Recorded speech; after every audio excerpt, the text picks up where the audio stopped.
iPhone 13 on us for every customer. Current, new, everyone. To show the love.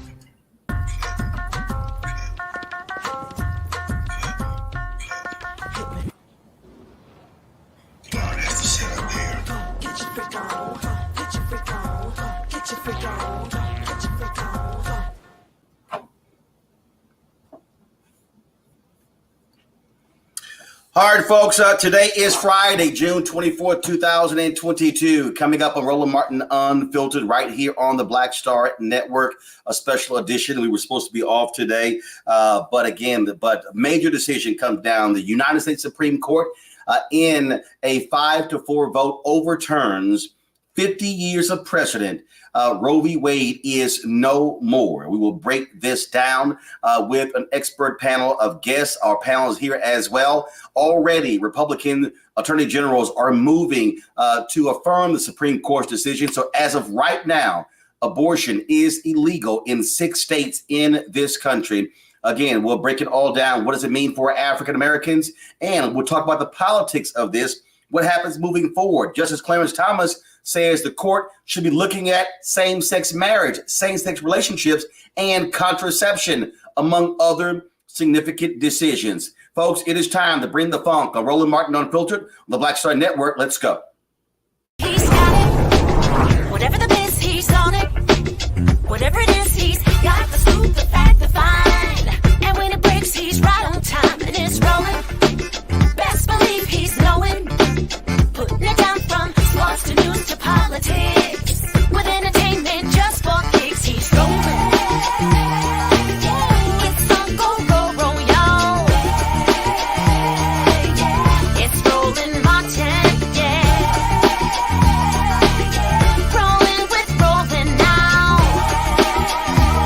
He's funk, he's fresh, he's real, the best, you know he's Roland Martin now.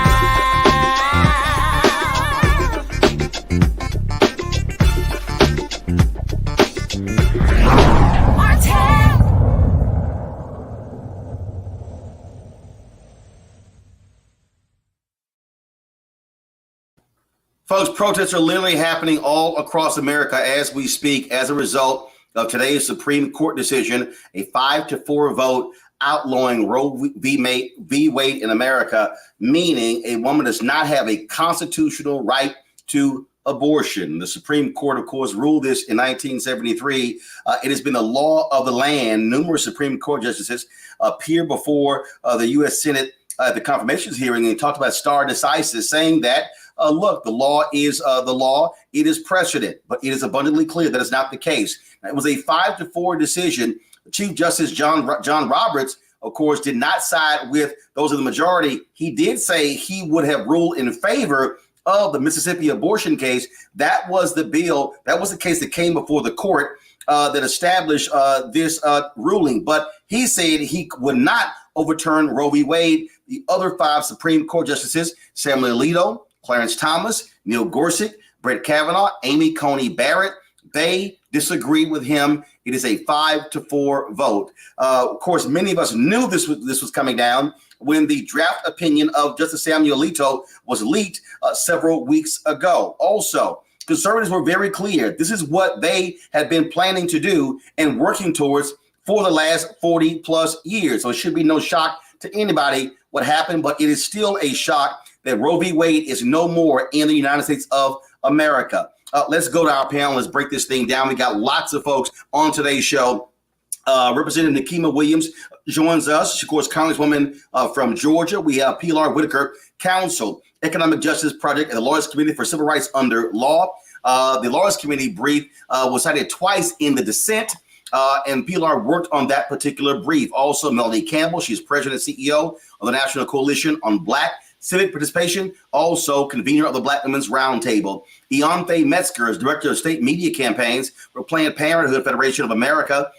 Kelly Bethea, communication strategist, joins us. We'll be later joined by Tanya Washington Hicks, professor at Georgia State University College of Law, and also Renita Shannon, who's a state representative in Georgia. Plus, we have our panel, Shireen Mitchell, social media analyst, diversity strategist, Dr. Larry J. Walker, assistant professor, University of Central Florida, Michael Imhotep, host of the African History Network show, Reese Cobra, founder of Black Women Views. And so we're going to be covering this from all different angles. First and foremost, let me start with you, Congresswoman Williams. You have a lot of progressives were sitting here thinking that, hey, here's the deal. Democrats had the votes. They had the power. They could have actually codified Roe v. Wade, making it law, but they didn't. They left it up to the Supreme Court thinking, hey, precedent is precedent. The conservatives on the Supreme Court made clear today they can change whatever they want because they hold the power. The 9 most powerful people in America, 5 of them showed it today. So, Roland, first of all, thank you for covering this issue. As you can see, I'm not in the best place for this interview or this conversation, but it's all good and so important that I was going to call in from wherever I was. I just left a group of people that have rallied at Union Station in D.C. I was at the Supreme Court earlier today with other members of Congress because this is a critical issue right now. And I think people are just realizing how critical it is. And all of the things that we said could happen are happening right now. And so what we do know is that the House of Representatives has passed the Women's Health Protection Act, and it sits in the Senate. So there is a vehicle, there is policy that could codify Roe v. Wade this week if we had the political will of the United States Senate to get it done. We know that we don't have the 60 votes in the Senate to get this passed. And so what that tells me is that we're going back to the ballot box in November, and we're going to make sure that we get people that not only support our right to bodily autonomy and make personal private medical decisions, but this is also linked to voting rights. If we can't have free and fair access to the ballot, it impedes my right to reproductive freedom and reproductive justice. So this is all linked. And so I don't want anybody to think that this doesn't apply to them, because today they're coming for abortion rights. They already came for voting rights, but tomorrow they're coming for your rights too. So we're all in this together, Roland.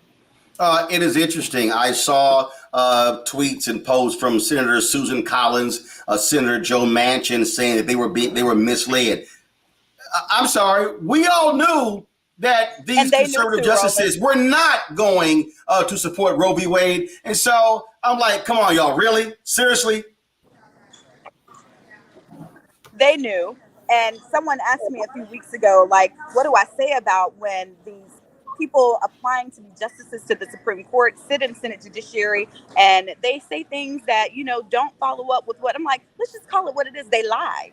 They sat there in front of the Senate Judiciary Committee and they lied about where they were on Roe v. Wade. But advocates tried to tell them. People on the ground told the senators where people stood on Roe v. Wade, and they didn't want to listen to us. They wanted to live in this fantasy land that everybody is telling them the truth that comes before them on that Judiciary Committee. And now we see what we've gotten. But you know what? We have the opportunity. The last say does not lie with the Supreme Court. It doesn't lie with the United States Senate. It lies with the people on the ground, the voters on the ground. And so this morning I woke up, I was upset, I was pissed. But Roland, now I'm motivated. I'm motivated to keep organizing, to keep marching, and I'm motivated to make sure that we get people elected to office that are going to stand up for my rights. I know you got to catch a flight. I got to ask you this question here. I saw all these people outside of the Supreme Court. They were joined by members of Congress. And this is what I said. Let me be real clear. There were a lot of white people who were out there. There were a lot of white women. And I got to go ahead and say it. I said this. When black people were out in front of that Supreme Court, for the People Act, for the John Lewis Act, a lot of those white folks were not out there. And I kept saying, hey, where y'all at? George Floyd Justice Act. Black folks were protesting, getting arrested in the Senate. And I kept saying, hey, white women, hey, white progressives, where y'all at?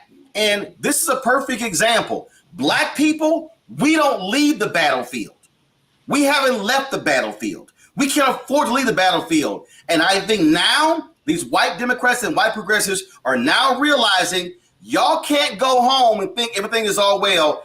Black folks been trying to tell y'all. That's why we use the hashtag, we tried to tell you. Roland, you are exactly right. We are all in this together, and we've been saying that all along. We stand on the front lines for everybody in the movement, and we get the intersectionality of our movement. It's time for everyone else to realize that all of our fights are interconnected. All right, Congresswoman Nikema Williams, I know you got to catch a flight. We surely appreciate you taking some time to join us right here on Roland Martin Unfiltered. Thank you, Roland. I'm going to bring in the other members of my panel here. Pilar, I want to start with you. You were, first of all, you participated in one of these briefs, writing it, and walk us through what this court decided today. What are the real life implications? I already said that you have attorney generals who I think the language is they certify, if you will, the Supreme Court's ruling, and already it's happened in Arkansas. I'm going to show a tweet a little bit later where you've got abortion clinics in West Virginia and other places. They've been canceling appointments. And so in several states right now, this ruling is in effect as we speak. I want to highlight that this ruling actually goes far beyond just the outlaw of abortion in these states. Justice Alito's opinion encouraged states to not just outlaw abortion, but to criminalize it. And we know that Black women and communities of color are already over-policed and over-surveilled in these conservative states and elsewhere throughout this United States. And the fact that this opinion has essentially directed the states to criminalize abortion, that means that we're going to see Black women and other women of color have their pregnancies under scrutiny. When women experience miscarriages, which is unfortunate, but a common occurrence during pregnancy, there might be increased suspicion for criminal penalties. And so I think that's the biggest concern for us as a racial justice organization, the Lawyers Committee, is this criminalization of abortion. And when we say criminal penalties, now as a result of this, there's a significant amount of power that now rests in the hands of district attorneys. And so walk us through what that potentially looks like. So right now, let's talk Texas, Louisiana, Mississippi, Arkansas, West Virginia. What could DAs do right now if a woman chooses to try to get an abortion, or if someone is trying to provide one? What actually could happen? Well, we know that Texas has permitted basically bounty hunting on people who assist or provide abortions. And so we know that there are definitely civil penalties at play here. And we also know that also occurring in Texas, a woman was arrested just a few short weeks ago under suspicion of having attained an abortion. So this is a very real threat. And what really matters here is that we go to the polls and we make our voices known, that we will not stand for our bodies to be criminalized and heavily surveilled in the way that this court is asking the states to do today. It is, again, quite a change, Ianthe, at what is happening. Again, I have been seeing different reports already. I saw one tweet where women were calling, crying, sobbing uncontrollably in West Virginia because we're the only clinic there no longer can provide the services to those women. You even have some conservatives who are literally trying to pass laws in their states that would even make it illegal for women to go out of state. And so give our listeners and viewers an understanding of how far this goes. And not only that, this bill in Mississippi, the Supreme Court ruled on, this law, had no exception for rape or incest. And so what used to be among many Republicans, it is now where you don't even have even that limitation in some of these laws that they're actually passing. Yes. Yes. Sorry. Yes. You're absolutely right.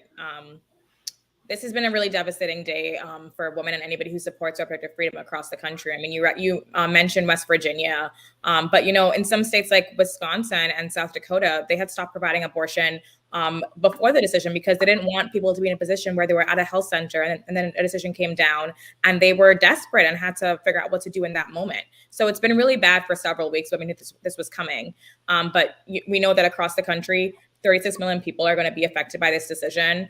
People in the majority of the Midwest and southern states who already have the hardest time getting care. There's going to be Black people, Indigenous people, Latino people who have long always been discriminated against in the healthcare system. And now they're going to be desperate. They're going to have to be either carry a pregnancy to term that they cannot support, or seek healthcare outside the traditional medical system. And so it's a really, really devastating time. And I don't think that people fully understand what this means, because states that will still have abortion access cannot absorb the other states that will not. And it's going to be a really, really, this is a healthcare crisis, which is what we need to call it. And it's really devastating already. And it's been swift to see states already move to ban abortion within the first hours of this decision coming down.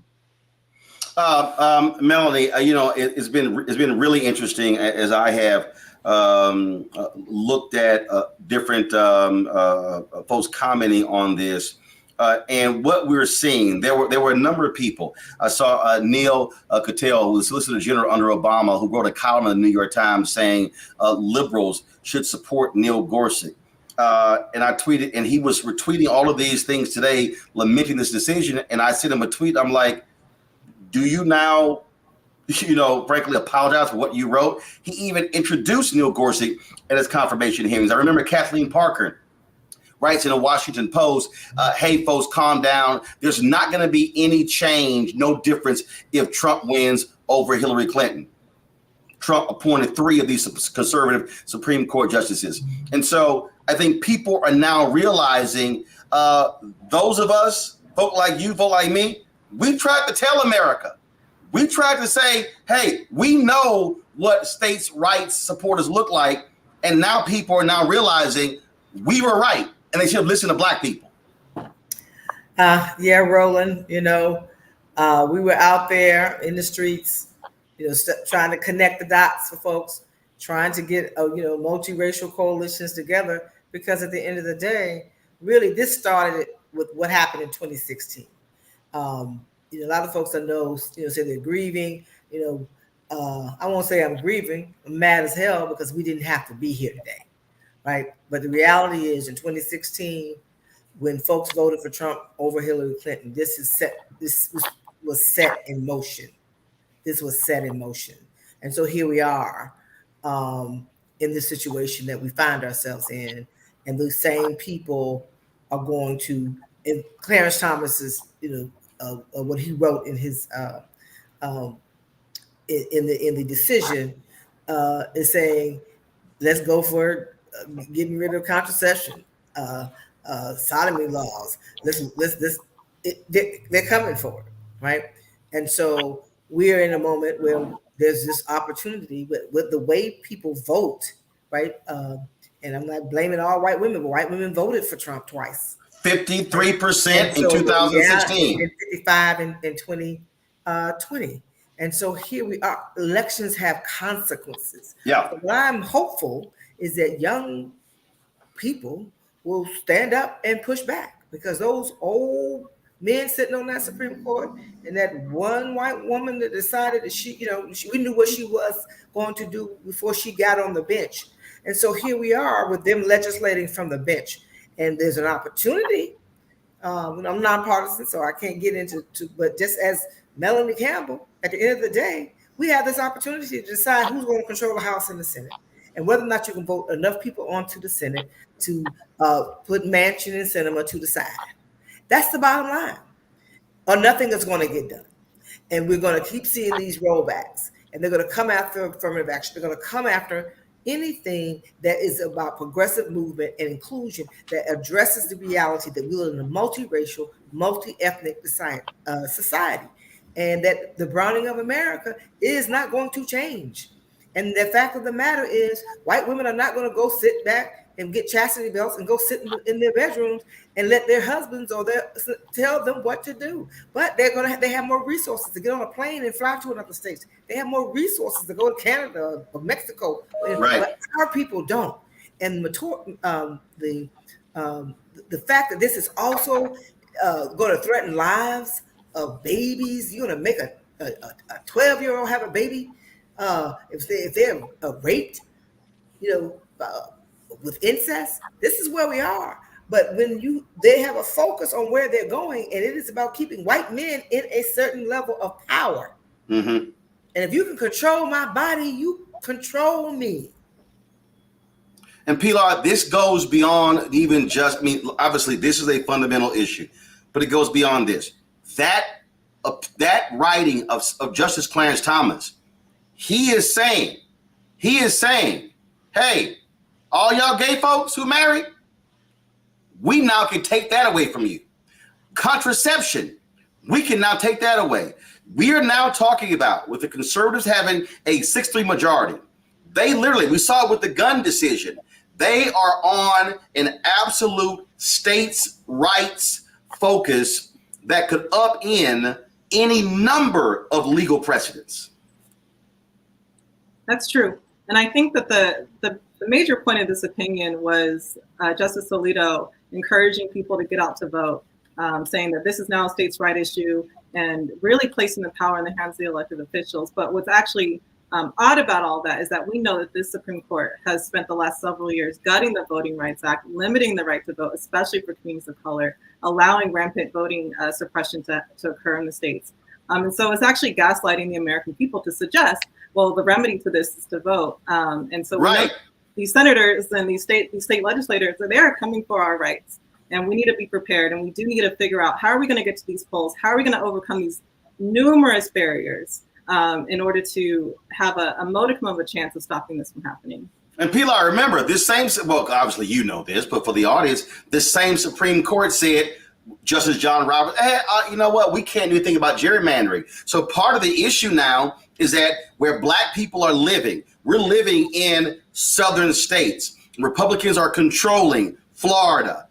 They're controlling Tennessee. They're controlling, Mississippi, Alabama. They're controlling Louisiana, Democratic governor, but they control the legislature. Texas, Arkansas. We can go South Carolina. We can go on and on and on. And so they're controlling the state Supreme Court, legislatures, supermajorities, governors' mansions. And so at the end of the day, what he said, I'm sorry, can't apply because, look, we can't crack through that without the voting rights protection, without getting rid of political gerrymandering.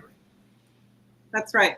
But to that point, I am so happy that we do have the Justice Department on our side. We have Kristen Clark, who is the former president and executive director of the Lawyers Committee there, and she's a staunch voting rights advocate. And so I know that we are using every tool in our to ensure the right to vote. And I don't want to discourage people from voting. I don't want to send the message that there's no point. There is a point to vote. We do have people in our corner, and I'm still hopeful. Well, we have people in their corner, but we also have civil rights groups like yours that are actually fighting these battles that people are not seeing. Ianthe, give us a perspective in terms of what are you saying to your clinics in these red states? What is being said right now? Yes, well, our health centers in these states are in a really difficult position. They have to decide what the risk is, and there's a risk to their patients, but to their providers who can face criminal penalties or jail time for violating these laws, and to their staff as well. So these are some really big decisions, and they've been forced into this position because of these anti-abortion lawmakers who are against the values of the majority of people in these states. And so can I ask you, hold on one second, because I want you to clarify something. When you said they face the risk, so here's the question. If there's a plan, if you have a Planned Parenthood clinic in Arkansas, and the Attorney General has already certified this decision based upon their previous laws, can Planned Parenthood actually perform abortions? And if they do, are they risking being arrested, or is it outlawed? So again, let's just for people to be clear in terms of what we're now dealing with. Yes, so in a state where the Attorney General or the governor has already declared or certified a trigger ban, abortion is outlawed. We are not providing abortion. But in a state like Arizona, for example, where there is a pre-Roe ban on the books that could be enforced but has not officially been enforced yet, our clinics there are not providing either, even though they technically could because of the risk assessment. So it really depends on the state and the landscape there. But in states where we have had very definitive rulings and certifications from state lawmakers, we are not providing. And so, Pilar, I'm looking here at this New York Times story right here, and it says that right now, abortion is banned in at least 9 states. And it said with trigger bans and several more set to take effect in the coming days. Yes.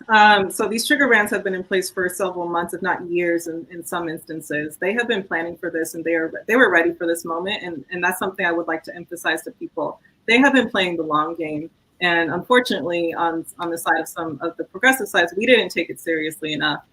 They have been planning for this moment. They have been preparing for this moment. Something to note, Mississippi, when they initially filed this lawsuit, they did not ask that the court overturn Roe versus Wade. They simply asked that the court enforce their 15-week abortion ban, which would have been devastating, but certainly nowhere near what we're seeing today.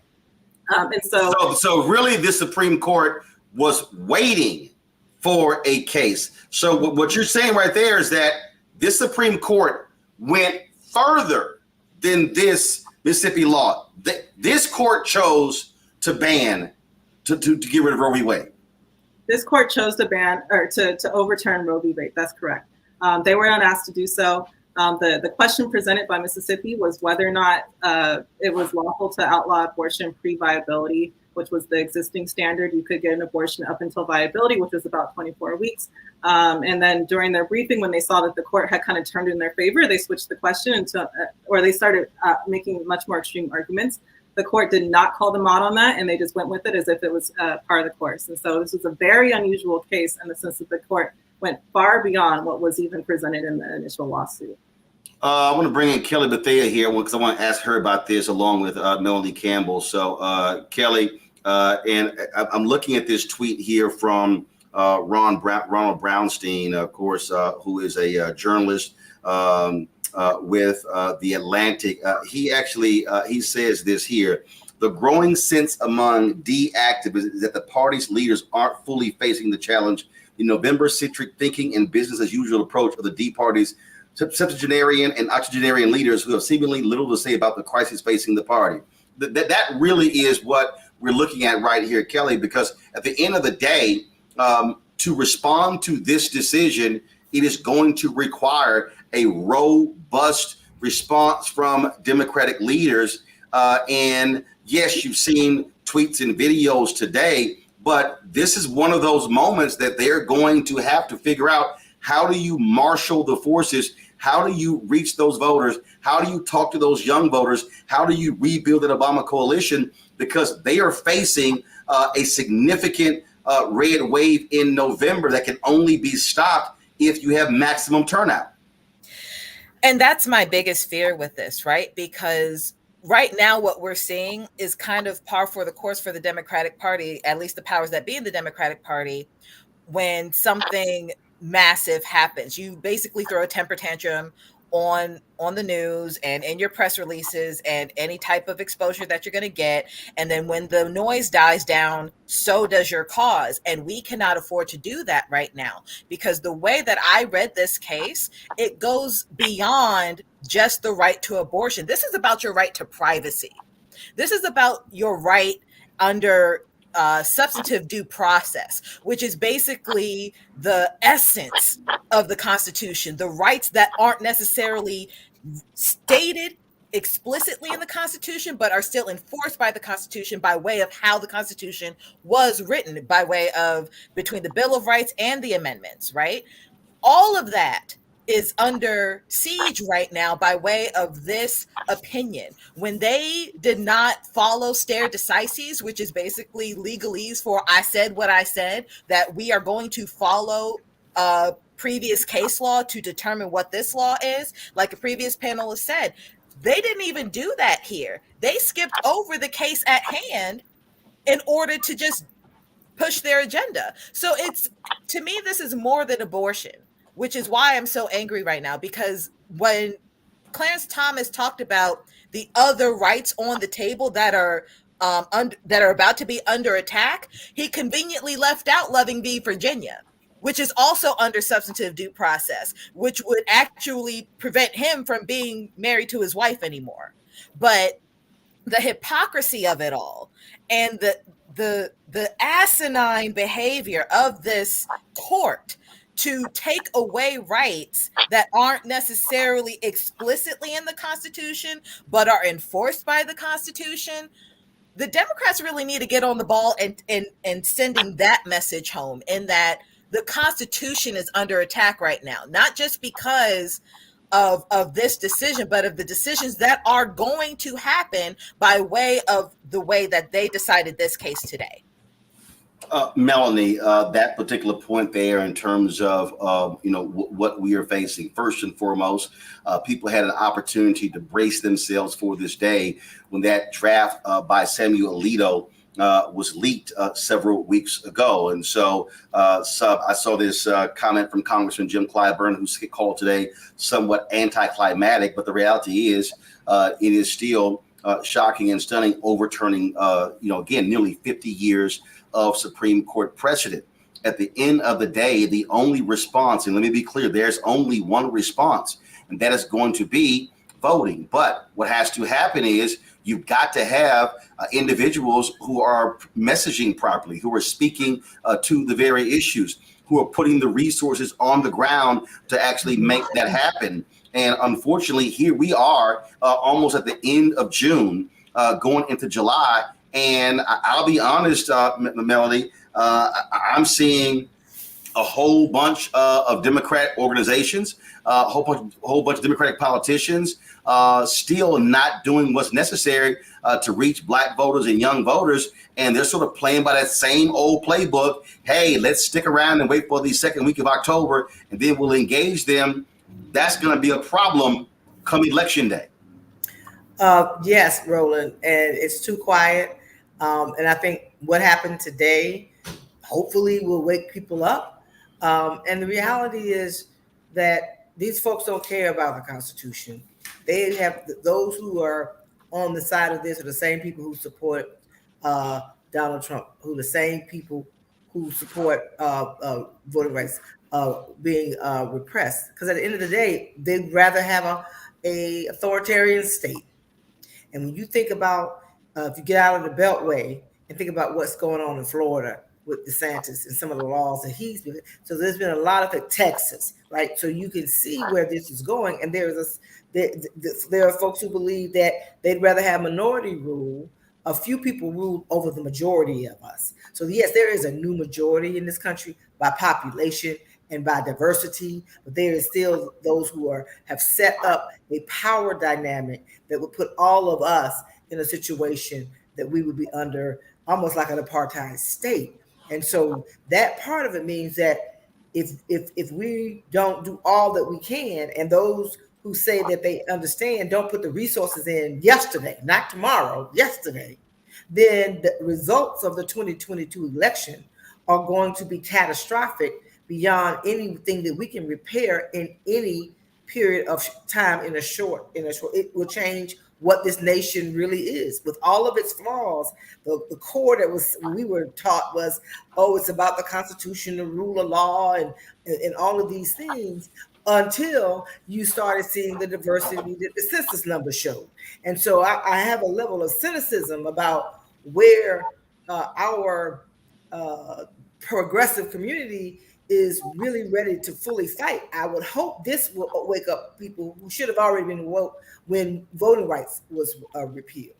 And when we weren't able to get George Floyd, and you had 2 years ago, we now are facing another summer of organizing and activism. We got to get in the streets. It costs money for that to happen. I've talked to too many organizations that don't have the resources to do what they need to do. If you don't have a turnout at the minimum of what happened in 2018, then it's cancel Christmas. That's where we are. And young people drove the vote along with Black women and others, showed up in 2018. They saw the danger, but they didn't really get the credit, right? And then Black women voted at 54%, I think it was, and Black men close to 50%. We're carrying it, right? But there were there's no resources out there right now. Pilar, just a question for you, and for people who are, again, who might think, well, okay, this is just a couple of decisions. This decision, the Miranda decision, the gun decision. In September, I'm dropping my book, White Fear, how the browning of America is making white folks lose their minds. People need to understand what we're facing right now. What we're talking about even goes beyond this case here.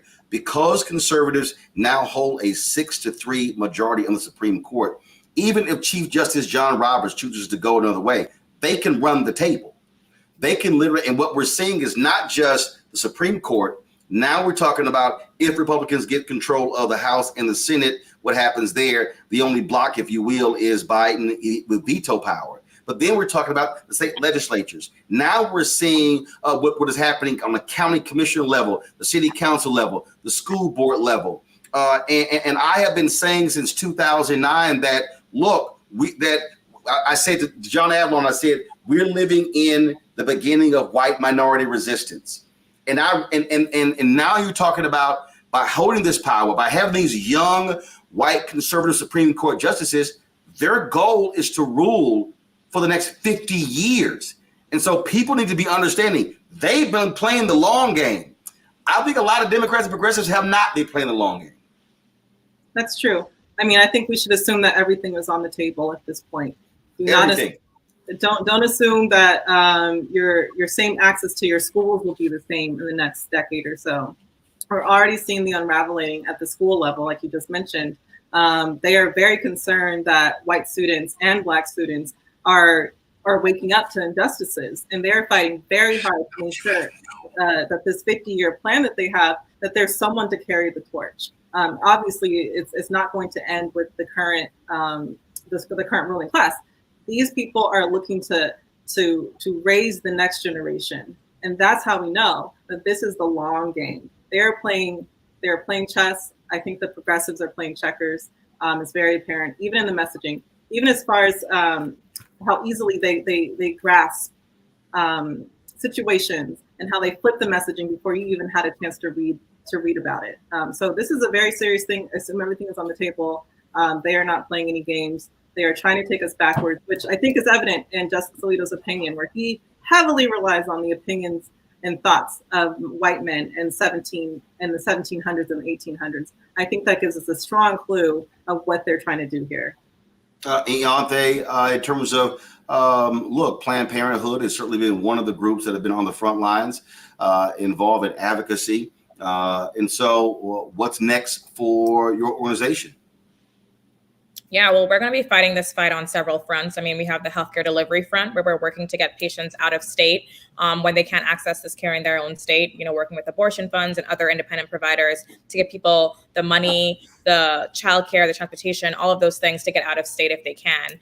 And then there's the electoral front, of course. There's a November election coming up. We're working to channel the pain and anger and energy that we're seeing right now into votes in November and keep people motivated on that front. And then we're also, just thinking about litigation. Litigation is a strategy we've used for a long time. And I think you're going to see a lot of filing of litigation very, very quickly. Some has already started in many of these states to see if even this trigger ban mechanism is even legal, that you can pass a law that is like based on a hypothetical that hasn't happened yet. So that's going to be a big part of this as well. And then in states where we do have supportive lawmakers, we're going to be shoring up access, passing new bills to expand who can provide abortion in those states, to expand telehealth services, all those things, because we know that, again, when you ban abortion, people are not going to stop needing to access it. So we're really working on all these fronts to get people the care they need and to hopefully build back what we've lost, because this is the culmination of a 50-year effort from the anti-abortion movement. They have won today, but they're not going to win in the long game, because the majority of Americans do support legal abortion, and we are going to build back what we got step by step, state by state. It will take time, but we're very committed to doing that. Pilar Whitaker, Law Committee for Civil Rights Under Law. I certainly appreciate you joining us on the show. Please keep up the great work that you're doing. And I always did this with Kristen Clark. I would always remind her when she was on my show, or Tom Joyner, always give the website out to donate, because y'all need the resources to keep fighting these battles. So where can people support the Lawyers Committee? You can find us on lawyerscommittee.org. Thank you. I really appreciate the support. All right, we appreciate it. Thank you so very much. Ianthe, thank you so very much as well for joining us as well. Thank you very much. Kelly, you heard Ianthe talk about what's happening in some of these Democratic states. He's a perfect example where Governor Gavin Newsom has already signed this into law. He just signed a bill that makes California a safe haven for women across the country. And he says, tweets, "We will not cooperate with any states that attempt to prosecute women or doctors for receiving or providing reproductive care." And that's a wonderful sentiment to have. But the fact still remains that while California may be a safe haven, we're talking about not just women who have access to get to California. We're really talking about women who don't have access to get to anywhere but their immediate region to get the care that they need. And that is what's frustrating right now. One of the many things that are frustrating right now, people who are in power, mainly today, SCOTUS, aren't thinking. Like, this is beyond just, again, like I said, this is beyond your right to an abortion. This is your right to care for yourself. This is your right to privacy and your private health. The government shouldn't have anything to do with that. You shouldn't have anything to do with my body in this regard. You don't know what it's like. And for the evangelicals out there that I have seen across my screen and phone today, while I identify as a Christian, even if I didn't, like, your God has nothing to do with my body.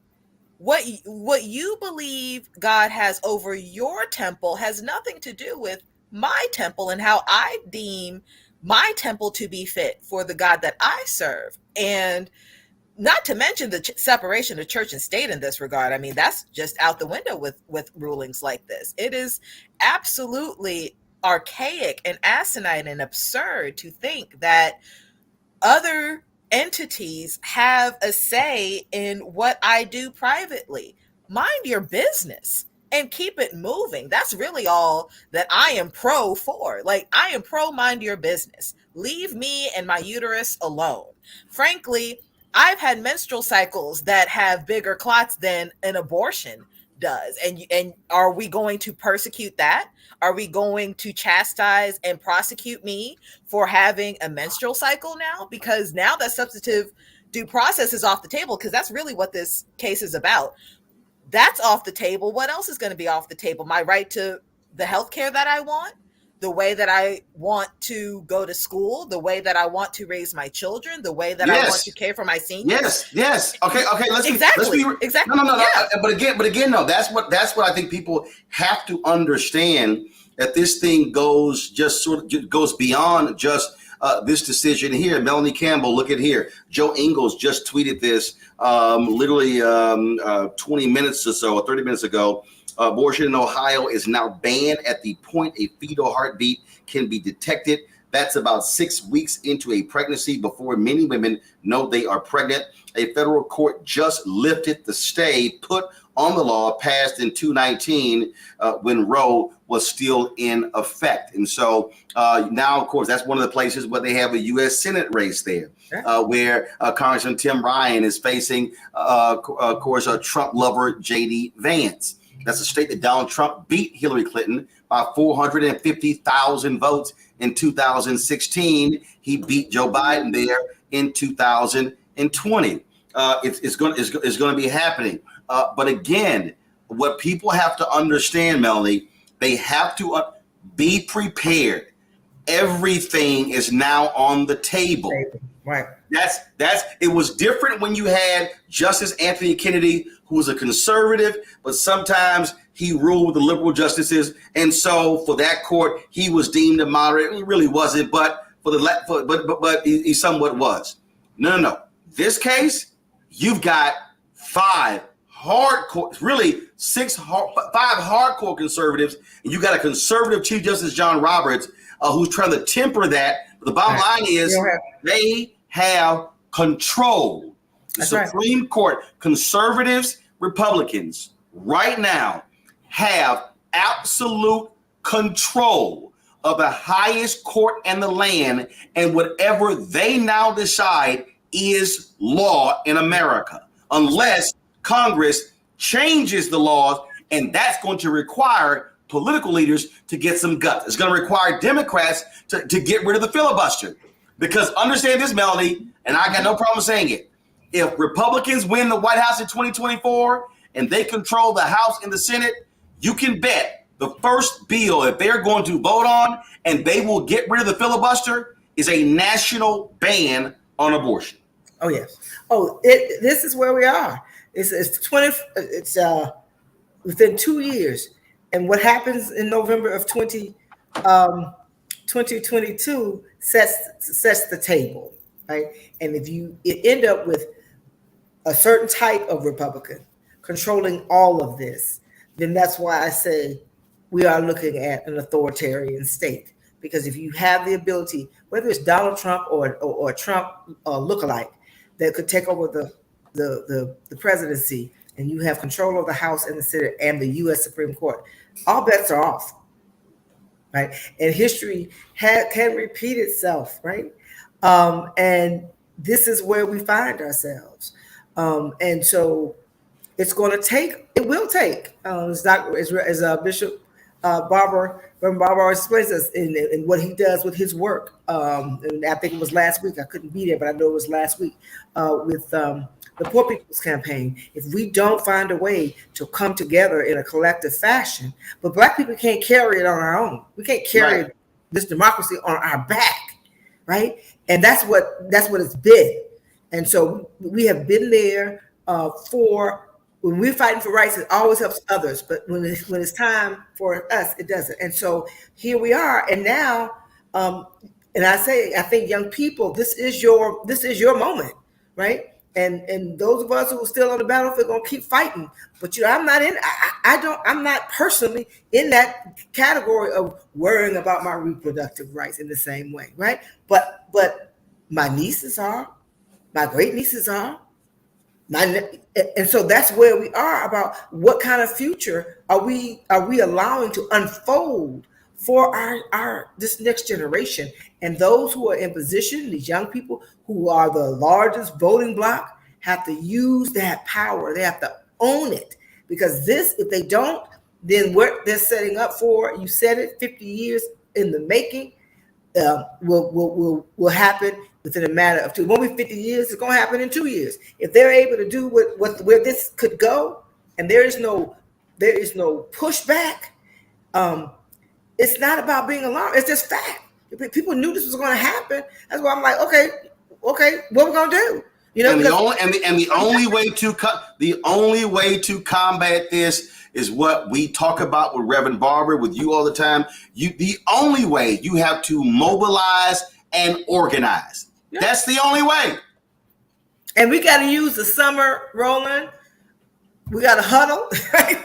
We got to have some organizing activism. Hey, Melody, I said last month, this should be Freedom Summer. This should be Freedom Summer 2022. And we got to do the hard work, put on our mask. I'm still believing COVID not gone, and do what we need to do, because our lives are under attack.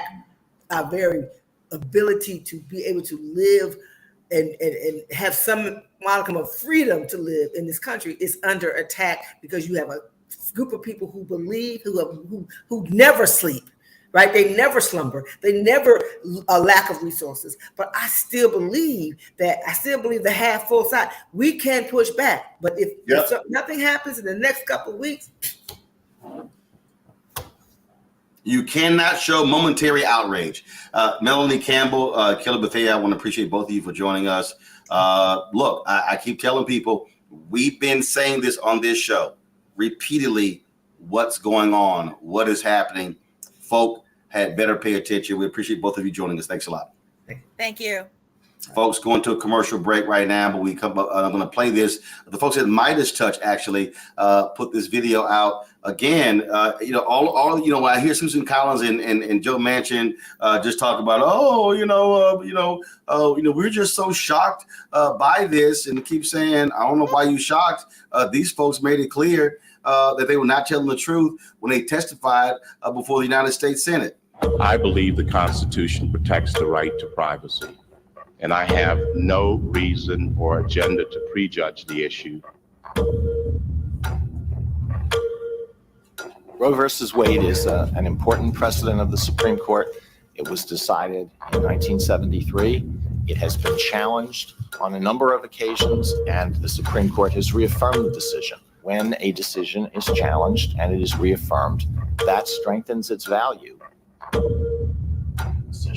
Roe versus Wade, decided in 1973, is a precedent of the United States Supreme Court.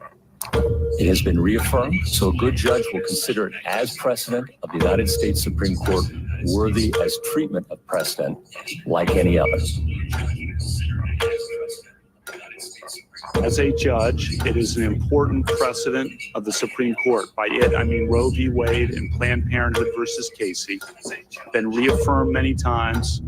Casey is precedent on precedent. I do not believe that Brett Kavanaugh will overturn. Precedents are overturned all the time. They aren't overturned all the time. He views precedent not just as a legal doctrine, but as rooted in our Constitution. Neil Gorsuch, for whom you voted, don't you think he's probably going to vote to overturn Roe versus Wade if given the chance? I actually don't. Roe is not a super precedent because calls for its overruling have never ceased, but that doesn't mean that Roe should be overruled.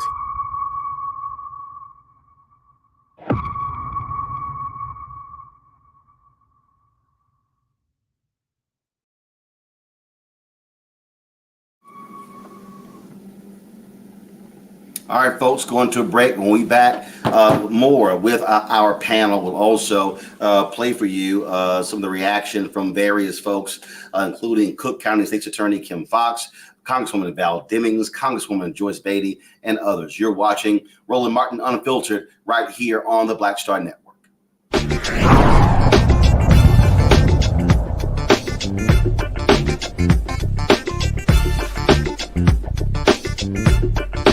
Pull up a chair, take your seat. The Black Tape with me, Dr. Greg Carr, here on the Black Star Network. Every week, we'll take a deeper dive into the world we're living in. Join the conversation only on the Black Star Network. Love our new Alexa. It's a Buick. Yeah, Alexa. Buick. Alexa. It's a Buick. It's an Alexa. It's a Buick. It's an Alexa. Coach, that's a Buick. That's an Alexa. The Buick Enclave with available Alexa built in. Verizon just gave us all a brand new iPhone 13. We've been customers for years. We got iPhone 13s too. Switched 2 minutes ago, literally right before this. iPhone 13 on us on any unlimited plan for every customer, with plans starting at just $35. All on the network more people rely on. We're all impacted by the culture, whether we know it or not. From politics to music and entertainment, it's a huge part of our lives, and we're going to talk about it every day right here on The Culture with me, Faraji Muhammad, only on the Black Star Network.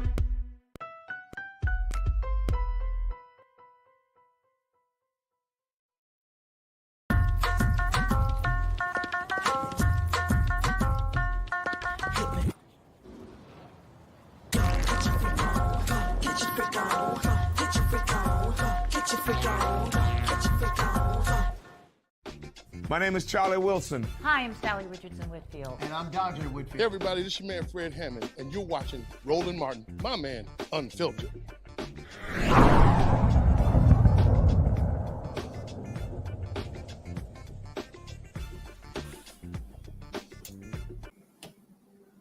All right, folks, after the Supreme Court decision came down this morning, President Joe Biden offered these remarks. Today is it's not hyperbole to suggest a very solemn moment. Today, the Supreme Court of the United States expressly took away a constitutional right from the American people that it had already recognized. They didn't limit it, they simply took it away. That's never been done to a right so important to so many Americans. But they did it. It's a sad day for the court and for the country. 50 years ago, Roe v. Wade was decided and has been the law of the land since then. This landmark case protected a woman's right to choose, her right to make intensely personal decisions with her doctor, free from the interference of politics. It reaffirmed basic principles of equality, that women have the power to control their own destiny, and it reinforced a fundamental right of privacy, a right of each of us to choose how to live our lives. Now, with Roe gone, let's be very clear. The health and life of women in this nation are now at risk. As chairman and ranking member of the Senate Judiciary Committee, as vice president and now as president of the United States, I've studied this case carefully. I've overseen more Supreme Court confirmations than anyone today, where this case was always discussed. I believe Roe v. Wade was the correct decision as a matter of constitutional law and application of the fundamental right to privacy and liberty in matters of family and personal autonomy. It was a decision on a complex matter, but through a careful balance between a woman's right to choose earlier in her pregnancy and the state's ability to regulate later in her pregnancy.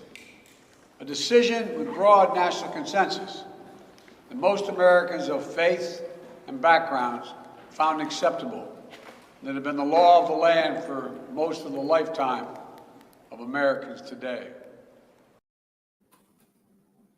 Folks, that was President Joe Biden. Vice President Kamala Harris, she also went before the cameras and addressed this particular ruling. This opinion also says, when you read it, that abortion is not deeply rooted in our nation's history.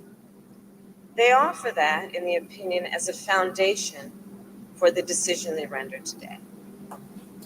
In holding that it is not deeply rooted in our history, today's decision on that theory then calls into question other rights that we thought were settled, such as the right to use birth control, the right to same-sex marriage, the right to interracial marriage. The great aspiration of our nation has been to expand freedom. But the expansion of freedom clearly is not inevitable. It is not something that just happens. Not unless we defend our most fundamental principles. Not unless we elect leaders who stand up for those principles. The strength of our nation has always been that we move forward. Today, I invite all people to stand together in defense of one of the most fundamental ideals and principles that for generations, for centuries, I believe we had held dear, which is that fundamental principle about the importance of liberty. All right, folks, let's bring up my panel. Reese Colbert, Black Women Views, Michael Imhotep, the African History Network show. Dr. Larry J. Walker, he is assistant professor at the University of Central Florida. Shireen Mitchell, she is social media analyst and diversity strategist. We also have State Representative Renita Shannon of Georgia. Reese, I want to start with you. Are Democrats truly prepared for this fight? No. However, I want to start by saying, fuck the Supreme Court. And fuck Republicans and fuck Republican voters, because I know we're going to get into Democratic strategy and their lack of preparation and even the lack of zeal they seem to have to face this challenge and mobilize the voters and shake people out of their slumber, their apathy, their disillusionment, their whatever the hell, and really meet the moment. But the people that brought us here are Republicans who have been relentless and disciplined for 5 decades to get us to the point where women are no longer full citizens in this country, point blank in the period. And the reason why this is just getting a shoulder shrug across much of the nation is because this country doesn't give a damn about women. They don't give a damn about babies. They don't give a damn about children. And what people don't understand is whether or not you're going to have an abortion or whether or not you feel like I'm going to have an abortion or whatever, this opens up the door for so many things in terms of the right to privacy, in terms of if your homegirl is talking to you about her abortion, if you have a miscarriage, if you're going through in vitro fertilization. Look at Texas where they have bounties on people. So if you're an Uber driver or a Lyft driver, this opens up the door for so many things. And guess what? Even if you didn't have an abortion, prove it. Because the presumption of some MAGA nurse or some racist doctor or whoever is going to be that you did something to cause harm to your unborn baby if you have a miscarriage, if you end up in the hospital and you seek medical care.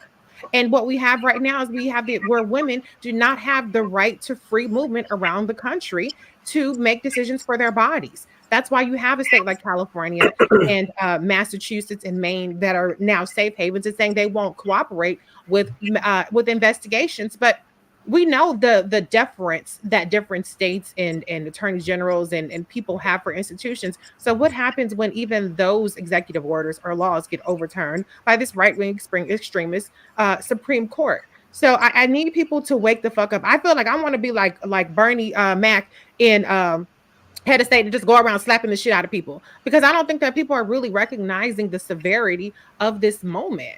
And it's a nightmare And I just need more energy out of people. I need people to really wake the hell up, because this is just the opening salvo. What Clarence Thomas said in his concurring opinion is, let's go after same-sex marriage. I know people don't care about the LGBTQ community. I understand that as well. But they want to go after contraception. Now, if you're out there getting your freaky deaky on, then you need to be worried about that part, because not everybody's just pulling out. Some of y'all making sure, did you take your plan B? Are you on the pill? That's one of the first questions y'all want to ask people. So you need to be concerned about that as well. Okay. And when you talk about privacy, so there are so many things that are on the table, and what they're waiting for, this is just the beginning. But if the Republicans take back the House or the Senate or the White House, or all goddamn three, then what we have right now, which is no longer a United States where people have equal rights to pit on every state, what we're going to have is them codifying this stuff the other way when they get control. And that's what Clarence Thomas is chomping at the bit for. So come on, people, wake up. I know we're going to get on the Democrats, and I think there's a lot of things that they can do.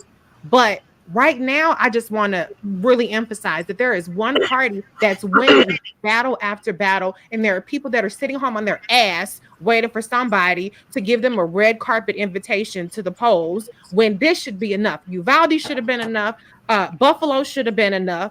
Them obstructing voting rights should have been enough. This shit should be enough. Right. And the next 5 to 10 things they're going to do should be enough. Wake up, people, and get your ass out and vote. Even if you don't like the Democrats, even if the Democrats ain't shit, even if the Democrats is weak punk asses that just let Republicans do what the fuck ever, guess what? We still need the Republicans the hell up out of office. Representative Shannon, Michael Imhotep, Shireen, and Larry, and Michael, I want you to go over you, them, go to Representative Shannon. Look, Eric Erickson sent this out. It's not like the conservative movement has been hiding its intentions. We've spent 40 years being open and transparent about moving the court right, and people seem freaked out we actually did it. And all that means is you got to work at the state level now. Michael, they've been clear. Yes. They made it clear we want all of the power, and when we get it, this is what we're going to do. Mm-hmm. And not only have they been clear, Roland, Donald Trump was very clear in 2016 when he ran. And this is what I warned my listeners on the African History Network show, 9:10 a.m. WFDF here in Detroit, day after day. This is what I warned them about. Donald Trump said he would only nominate Supreme Court justices who would overturn Roe versus Wade. He said it. And not only that, if we look at Trump, who I loathe and abhor, okay, but everything that Donald Trump did, either legally or illegally, pretty much he told you he was going to do it before he did it. So, we have to learn from this. And this is one of the differences between Republicans and Democrats. And I'm neither Democrat nor Republican, but I sure as hell ain't stupid. In 2016, many Republicans who voted for Donald Trump, Trump was not their first, second, third, fourth, or fifth choice. But I watched numerous focus groups and interviews with people who ended up voting for Trump. They said this is about the courts. They said this is about the Supreme Courts. This is about the federal courts. And they said this is about Roe versus Wade. Over and over again, this was the message in 2016. For a lot of people who voted for Democrats or voted for Hillary Clinton or did not vote for Hillary Clinton, even more so, they were like, I don't like that beat. And this is problematic. I told people this is not about a person.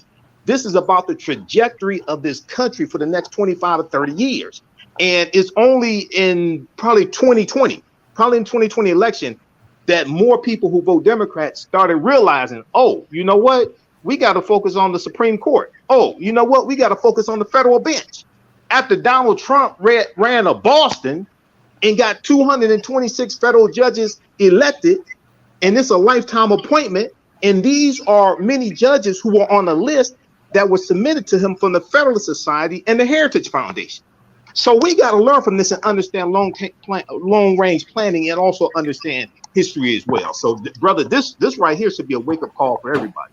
Representative Shannon, the thing that, again, anybody who's watched this show since we launched on September 4th, 2018, if they watch my News One Now daily morning show, if they watch Washington Watch, we launched in September of 2009. We have been walking this thing through, trying to get people to understand and connecting the dots. And what you saw in 2016, you saw people who were looking for the perfect candidate, pissed off because Bernie lost to Hillary Clinton. So damn Hillary Clinton. Matter of fact, I was looking at some tweets of some folks who were complaining today, but then others were pulling up their tweets from 2016 saying how happy they were not voting for Hillary Clinton.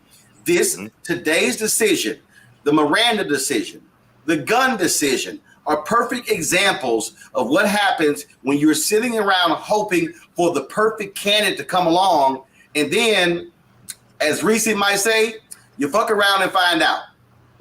Yeah, but this is not about waiting for the perfect candidate to come along, because, I am somebody who's never underestimated Republicans, ever. And I would argue that we can go before 2016 to look at how Republicans operate and the agendas that they have been on. Look at when the Supreme Court gutted voting rights. I mean, they have been telling us that this is what they wanted to do, and these people are relentless. And so I think what Democrats have got to understand is they have got to become relentless, and they have got to be willing to do what it takes to win. Republicans, whether they're in the minority or the majority, they still get their agenda done. Why? Because they wake up every single day thinking about how to get their agenda done. And we still have the case that Democratic leadership is spending more time fighting progressives than they will Republicans. Put that energy into fighting these people. We're still hearing, I think we can work with them. We can use our relationships. No, all of these people operate like Trump. Whether they look like Trump, whether they sound like Trump, they are going to vote this agenda and they're going to move it forward. We still have the president today saying that, he's not sure about adding more justices to the court. We still never got a full-throated endorsement to overturn the filibuster. It's not too late. I would argue that what loses elections is not advancing the agenda that you ran on, and it's not too late. Well, on that particular point there, Shireen, when it's not too late, again, I mean, I'm sitting, here's the deal. I'm looking at Manchin's comments, I'm looking at Sinema's comments, and I'm like, you do know y'all can actually pass and make Roe v. Wade the law right now. No, exactly. And I think the part about this I think people are not understanding is that they didn't just go backwards in time. They went back to antebellum laws, right? The first state that Alito is referencing as precedent is Missouri in 1825. Who did not have the right to do anything in 1825, right? So the fact that these people are like, we can't do anything, it really is problematic overall, not just because of Biden and who's currently in office. It's about understanding what are the steps that we can achieve and whether or not we made those choices before. Obama could have forced Garland into the office because 9 months had gone by and Congress did nothing. So that meant your point, he could have made a recess appointment, forced Republicans to take him to court, and that could have taken up potentially 2 years. He would have been on the court. I still said he should have appointed a black woman to piss off, to get the base riled up, to get other folks riled up. And I said it, I'm sorry. What nobody gonna fight for another old white man in Merrick Garland? And you got to throw on, I know folks hail Ruth Bader Ginsburg, but she screwed up. She should have retired when Democrats had the majority in the Senate, but no, she wanted to wait around because she assumed Hillary Clinton was going to win and she wanted a female president to replace her. Well, we saw what happened. She dies 2 months before the election, and they confirm 2 months before the election in 2020. They confirm Amy Coney Barrett.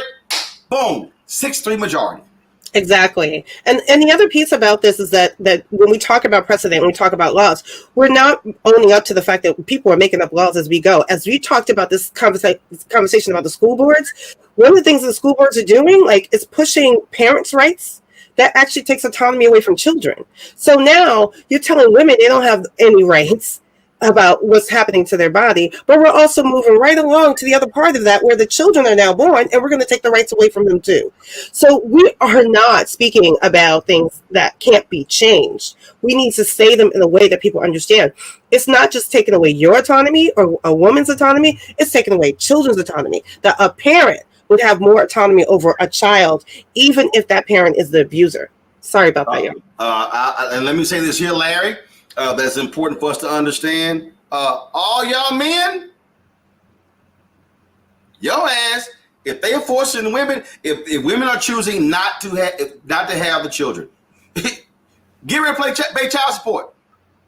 And understand, and this is the one that for me, again, shows you how crazy these people are. No exceptions for rape or incest. That means that if a woman gets raped, these Republicans are forcing her to have the baby. Mm-hmm. Yeah, Roland, this is a dark day in United States history, but it's not surprising. And you talked about, we tried to tell you, and we have for a very long time, and no one's listened to Black folks, and here we are.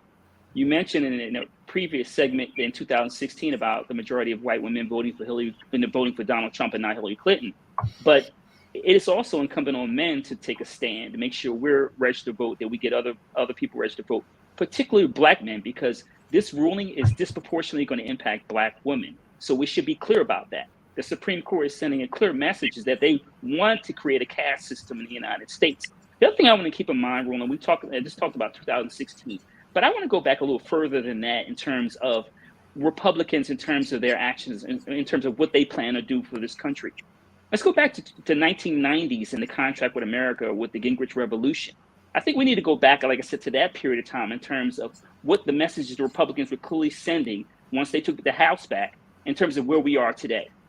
Because for me, that kind of was essentially a seismic shift in what happens politically in the United States. And so here we are in 2022. But once again, like I said, you mentioned it's important for men to really step their game up. And like I said, get out, make sure people are registered to vote, make sure we're protecting Black women, because we talk about these safe havens and obviously Washington State, California, Oregon, et cetera. But the bottom line is we shouldn't, with Black women in particular, shouldn't have to worry about traveling. And many folks may not even have the money. And I think Reese alluded to that a little bit earlier. But we should be in a position in what we describe as a democracy where people have to travel tens of hundreds of miles just because they should have the right to make a decision about what they do about their bodies. So once again, it is incumbent on Black men to make sure we're out registering to vote, and we're fighting with Black women side by side to make sure we fight, to make sure we do something about not only the Supreme Court, but ensure that we get the members of the House and Senate to step up and do something about this. Let me go to a break. We come back. I want to talk more about the what's next part because it's real easy to focus on the outrage and folks showing up at the Supreme Court. But the question is, what's next? We'll break that down. You're watching Roland Martin Unfiltered right here on the Black Star Network.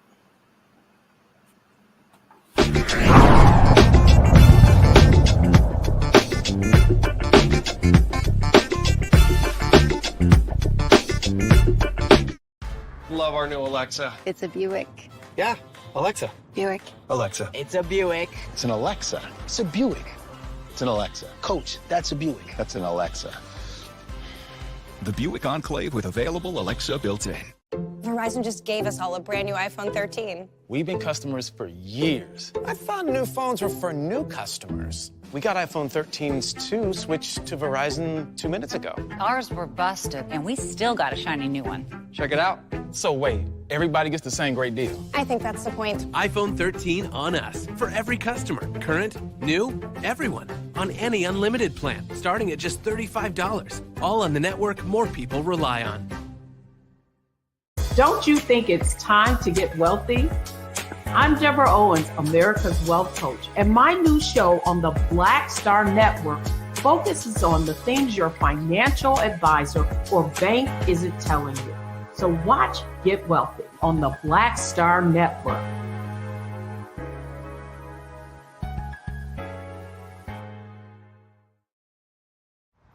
How about sushi? I just had sushi for lunch yesterday.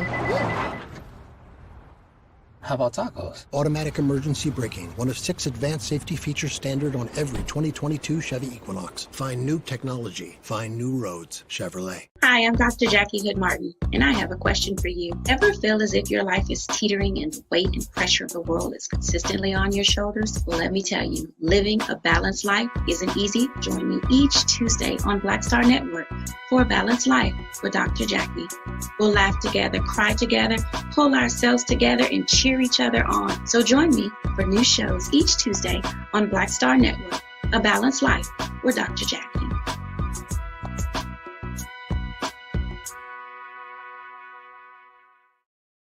What's up, y'all? I'm Will Packer. Hello, I'm Bishop T.D. Jakes. What up, Lana Well, and you are watching Roland Martin Unfiltered.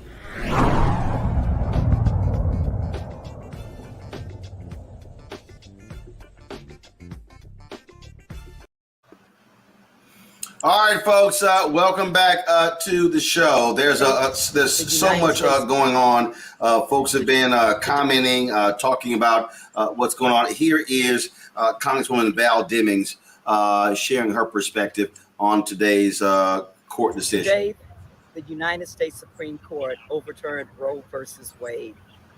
This is a disappointing and tragic day. I am mad as hell. And every man and woman that supports America's daughters should be mad as hell. If anybody thinks that this fight stops with this sad decision, they are out of their minds. We are going to continue to fight and fight and fight some more to protect the constitutional rights of women. We refuse to go back to being treated as second-class citizens or as property. So we ask you, every person who believes that women should have the right to make their own decisions, to join us in this fight. Today. All right, Reese, I'm always looking for Comedy Hour, and I found this right here, Reese. I knew that you would have something to say about this here. Oh, here's Joe Manchin. As a Catholic, I was raised pro-life and will always consider myself pro-life, but I've come to accept that my definition of pro-life may not be someone else's definition of pro-life. I believe that exceptions should be made in instances of rape, incest, and when the life of the mother is in jeopardy. But let me be clear, I support legislation that would codify the rights Roe v. Wade previously protected. Reese, here's the laugher. I am hopeful Democrats and Republicans will come together to put forward a piece of legislation that would do just that. And Reese, he know damn well he couldn't get no 10 damn Republicans to vote on the John Lewis Act and all the rest. Man, go sit your punk ass down, Joe Manchin. Man, get the fuck out of here with that bullshit, Joe Manchin. I'm so tired of his punk ass gaslighting us. This motherfucker support everything under the sun except for the damn filibuster. I'm so sick of these people talking about, well, I support codifying this. Okay, well, abolish the filibuster then. How about that? Abolish the Jim Crow filibuster today. You can do that. Until then, shut the fuck up. You do not support a damn thing. You don't support voting rights. You don't support a woman's right to choose. And right now in West Virginia, they have stopped abortions at the only abortion clinic in the state. So his constituents are some of the most impacted constituents. So it's time to put your money where your mouth is or shut the hell up, because we don't want to hear it anymore. And I'm really sick of all these Democrats that sit up there and they sit on their hands. But then the media regurgitates what they say as though, well, they do support it. No, you don't. No, you don't. Same for cinema. And I have to say, I am disappointed that there haven't been more calls for abolishing the filibuster. I'm not surprised. But what else is it going to take? My God, what else is it going to take? So Joe Manchin, step the fuck aside. Cinema, step the fuck aside. And look, if you're not going to call for the filibuster to be abolished, at least let the American people know. Get us 2 or 3 more seats in the Senate. I know people don't want to hear that shit. I don't even want to hear it. I'm sick of saying it because it's really actually getting disheartening to have to constantly tell people to vote for motherfuckers who ain't really, stepping up to the plate the way they need to be. But it's that or what we're facing times 10. At this point, I'm not even interested in platitudes about democracy, platitudes about institutions and rights and yada. It's about survival right now. It's about humanity. That's what's at stake here, not some notion of the United States or some notion of democracy. It's about being a citizen and a human being with autonomy in this country, point blank, period. Joe Manchin, go to hell. Representative Shannon and I were just sitting here looking at some tweets of different people, and I came across that of Christian Cinema. Let me give me a second. One of my iPads just died, so let me put in the other one because again, I was sitting here laughing. As Reese was talking, when she mentioned cinema, I looked this up, and then of course I just had to laugh when I read it because these folk got jokes. And so let's see what she put out here. Where did I show you these tweets? So let's see here. Here we go. Here are her tweets. Let me cut to them right now. A woman's health care decisions should be between her family, and her doctor. Today's decision overturning Roe v. Wade endangers the health and well-being of women in Arizona across America. Then she says, throughout my time in Congress, I've always supported women's access to health care, and I'll continue working with anyone to protect women's ability to make decisions about their futures. That's it. It is completely laughable what she tweets and what she talks about. But here's the thing. So I am a lowly state representative from Georgia. And even in my own capacity, when we had a bill in 2019 to outlaw abortion, I put my body on the line. I went down to the well and refused to leave and had to be removed by the Speaker of the House as a last-ditch effort trying to make sure that we didn't pass a bill to outlaw abortion. So if that's what I can do as a state representative, you can't tell me that these folks at the federal level can't do more. I have not seen the president make Joe Manchin's life and Kyrsten Sinema's life hell. I've not seen that yet.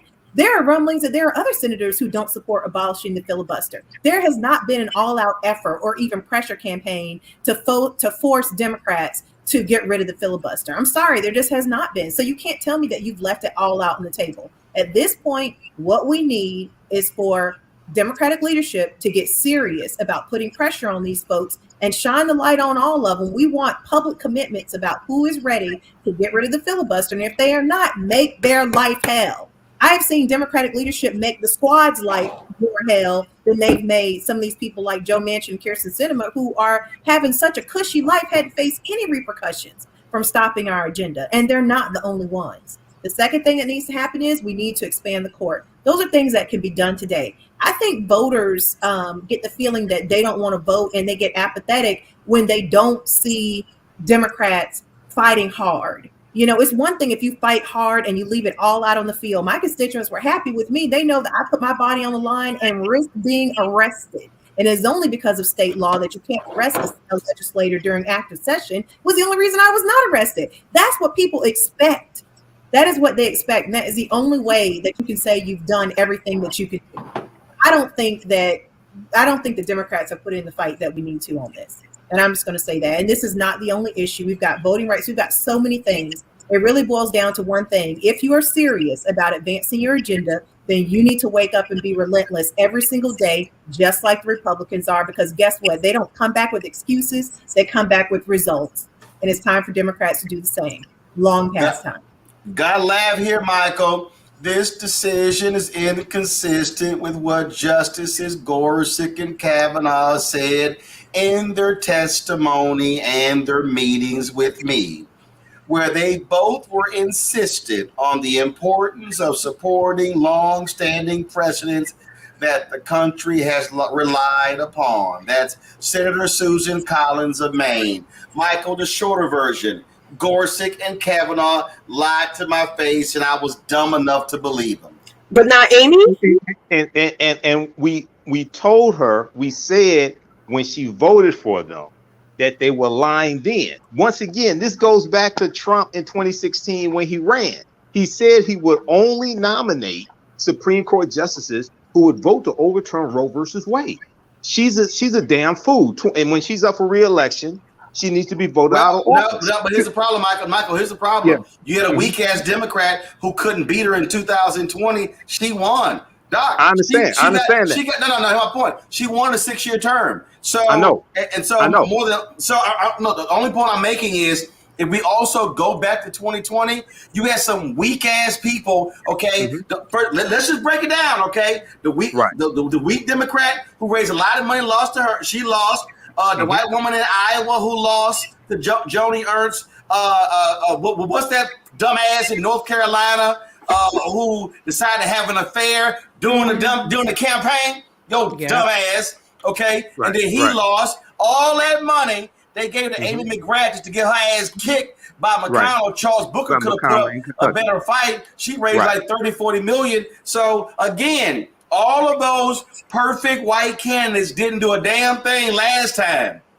Well, Roland, I'm not talking about I'm not talking about voting for perfect white candidates. I'm talking about run better candidates. But we have to understand in those states that you, and also the other thing is you have to, you got to galvanize the African American vote, but you're gonna need more than that to take out a Susan Collins, because you're dealing with a statewide race. So what I'm saying is that when you have people like this, like a Susan Collins, who's stupid, like a Joe Manchin's up for re-election 2024.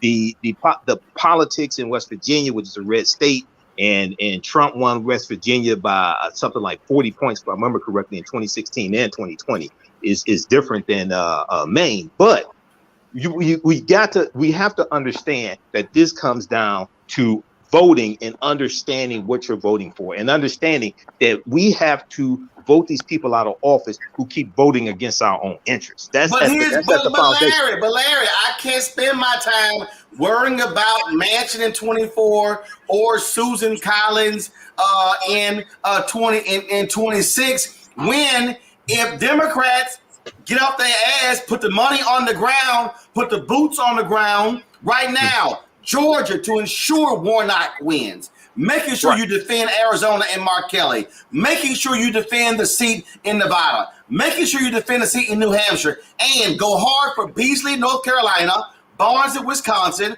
Fetterman in Pennsylvania, Demings in Florida. You got Booker in Kentucky. You got, of course, you can have Gary Chambers down in Louisiana. Like, literally, if you go register 100,000 black people in Louisiana, you could actually beat that fake corn pond Senator John Kennedy. And so you can look up, Larry, and Democrats could very well have 56-44, 57-43 majority in the Senate. But this slow walk that I'm seeing by the DSCC, and again, they're just playing this nice, wonderful, comfortable game. I'm seeing Democratic candidates, Val Demings' first ad coming out the doors, how she, law enforcement. You got Stacey Abrams, talking about giving cops raises. Look, I get it. I get you got to appeal to a wide variety of people, but I'm just saying that ain't gonna get you turnout to win. Listen, Roland, it's time for transformational leadership, and you have to think differently. We've been talking about Roe v. Wade and how many decades it took. It could take us decades to dig ourselves out of this situation. And you're right. Democrats for too often, first of all, have taken black folks for granted. They can't slow walk this anymore. This is not a dream. This is a nightmare for millions of Americans. So they need to put the money in communities, particularly black communities, right now. And like you said, we talk about Georgia, Warnock, and Herschel Walker, my home state of Commonwealth of Pennsylvania, in terms of getting people out to vote, black folks out to vote in Pennsylvania, Philadelphia, in the metropolitan area.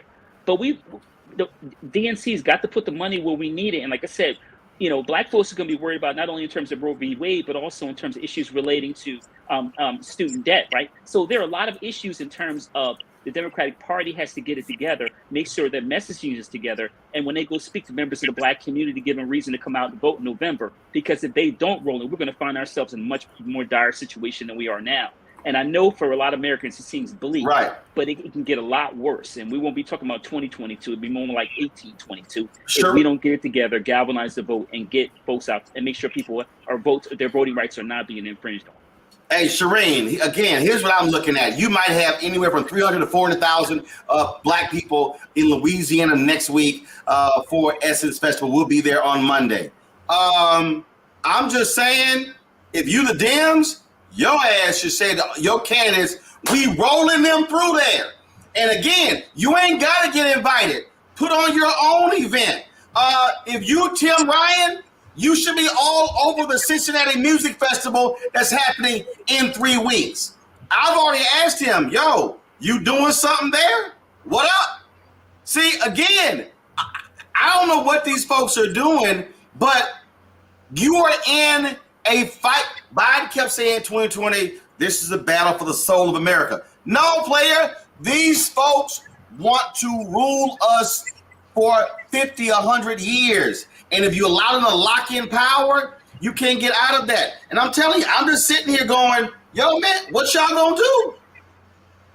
No, honestly, at the end of the day, these 2 months, May and June were the top, months for primaries. They should have been out in droves in so many other different ways as well. At the end of the day, their inactions is speaking louder than their actions, and I think that that's really important, and that's what voters are paying attention to. But I also want to point out that Susan Collins' statement does not include Amy. So did Amy lie to her, and she knew? Like, let's interrogate that. But also, I want to also make sure that we don't miss the fact that people like Manchin are Dixiecrats, and we still have Dixiecrats in this Democratic Party, and we need to address that part too. We need to hold everyone's feet to the fire, but we also need to make sure that, like, we're in the middle of primaries right now. We just had Virginia's on Tuesday in this area. I'm not seeing Democrats making any of these statements any louder than any other time before. It's like business as usual, while the most horrific things are happening from SCOTUS. Representative Shannon, again, okay, so you're elected official. Are you seeing the sense of urgency? I'm not. I'm telling you right now, and let me be clear. I can roll through the number of candidates we've had difficulties trying to get on the show. I can tell you for a fact at the DSCCC won't even respond to my advertising people. They've emailed twice. I've emailed. No response. So I'm telling you right now, as somebody who hit the ground for Ossoff and Warnock, I damn near moved to Georgia for 5 weeks during the runoff. I do not see a sense of urgency from the Democratic Party. So to your point about invitations that have been sent out that aren't returned, we still have the problem that within Democratic leadership, there's still a lot of being allergic to Black. Black voters are the majority of this party. So the party should be supporting Black candidates because Black candidates will talk about Black issues a lot of the times. And so, we still have the problem that Democrats are more worried about what Republicans will think of them. Are they being respectable in the way that they fight? Can I tell you, when I refused to leave the well, the only people who were mad at me after that were Democrats. I got nothing but complaints from colleagues saying you broke the rules. Meanwhile, Republicans were coming up to me saying, I don't agree with you, but I wish we had a fight on our side. Oh my God, Representative Shannon, you broke the rules. They were trying to break democracy. They are still mad that I broke the rules. That's the biggest thing you saw. Some bullshit rules. Right. Women's bodily autonomy. And you're upset that I realized that these people were radical and I put my body on the line. That's what you're upset about. So that is the problem. They are still beholden to respectability politics and thinking that their relationships with Republicans and prioritizing bipartisanship will save the day. It will not. These people are radical. They are playing to win and they want to control us. And that is it. Reese, you would think these folks are watching the January 6th hearings and realize how far they're willing to go. But here's what's so crazy.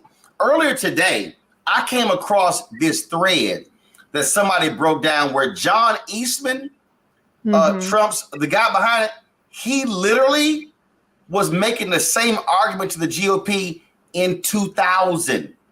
Homeboy been dealing with this for 20 years.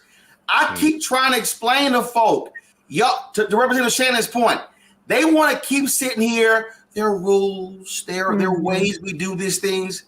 Your opposition does not care about rules. They care about power. That's it.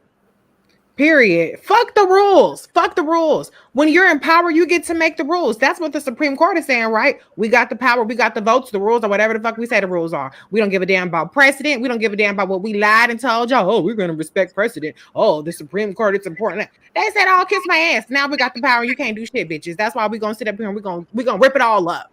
So what the Democrats should do, and again, let me start by saying Republicans ain't shit. We understand that. But as far as the Democrats, you got the power. What you gonna do with it? Chuck Schumer. I don't know how Chuck Schumer gets a free pass. To me, he's the weakest majority leader I can recall seeing. Okay, at least Harry Reid said, you know what, we're gonna get rid of the damn filibuster. No. Harry Reid was gangster. No, yeah, Harry Reid was gangster. He said, okay, how about this? We're going to change the rules on your ass. And that's what Chuck Schumer's going to need to be doing. Y'all got some files on somebody. If y'all can send a damn FBI agent down and fuck with Andrew Gillum, the Tallahassee mayor, and have a conversation with him about a damn play in Hamilton or be on these little yachts, you can't tell me these white men ain't not sitting up here congregating, plotting on some shit, doing some foul stuff. Pull out the files on them. Play dirty. That's what we want to see from you. And I know I'm saying that, and I know I'm delusional even saying that, because that ain't the kind of folks that we dealing with. But damn it, if you want to save any semblance of what we have going on, somebody got to bring out the big guns. I don't know who it is. I don't know how, but somebody got to do it, because we're not seeing the needle move anywhere. We're not seeing Stacey Abrams move up in the polling in Georgia. We're not seeing anybody make any room on DeSantis. We're not seeing even Bates. Oh, he's moved up, but he's still 5 points behind Abbott and damn Texas.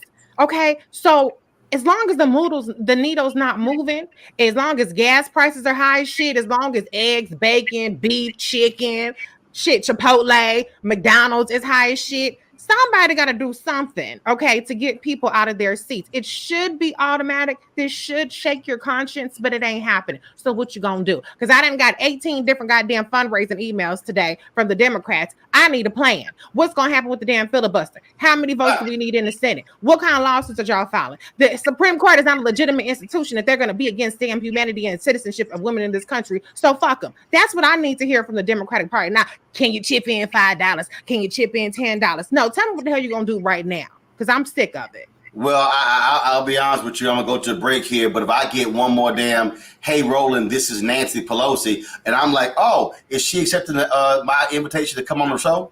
Hello. Oh no, it's another fundraising appeal. Right.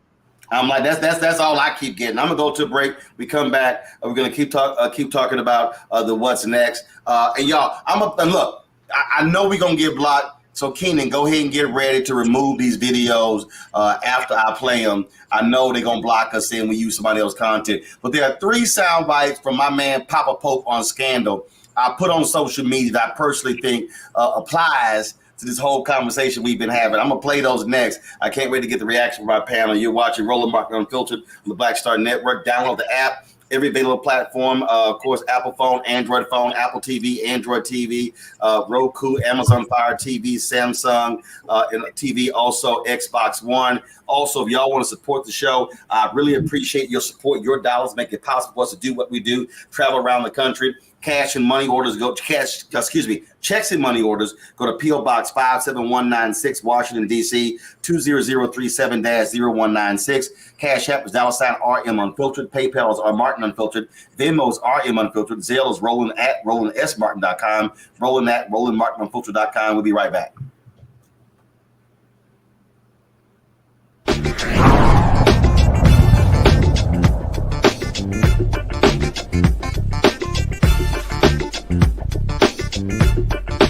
Pull up a chair, take your seat.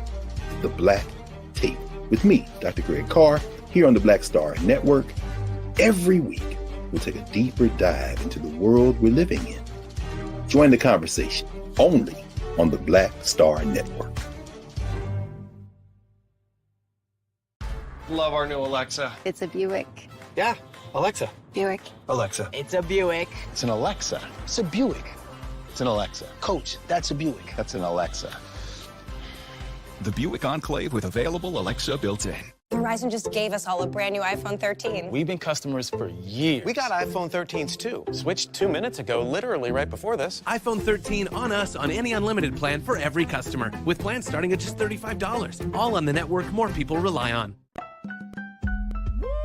We're all impacted by the culture, whether we know it or not. From politics to music and entertainment, it's a huge part of our lives, and we're going to talk about it every day right here on The Culture with me, Faraji Muhammad, only on the Black Star Network.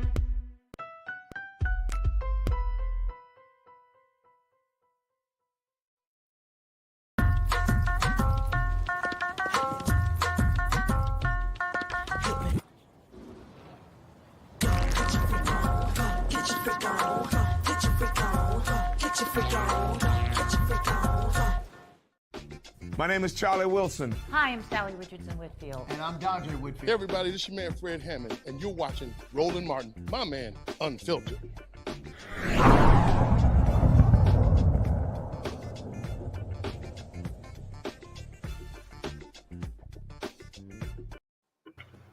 All right, folks, welcome back to Roland Martin Unfiltered. So, as we were talking about, we were just talking about in terms of how a lot of these DMs are responding. I could not help but think about Scandal, Papa Pope, we had a conversation with Olivia Pope.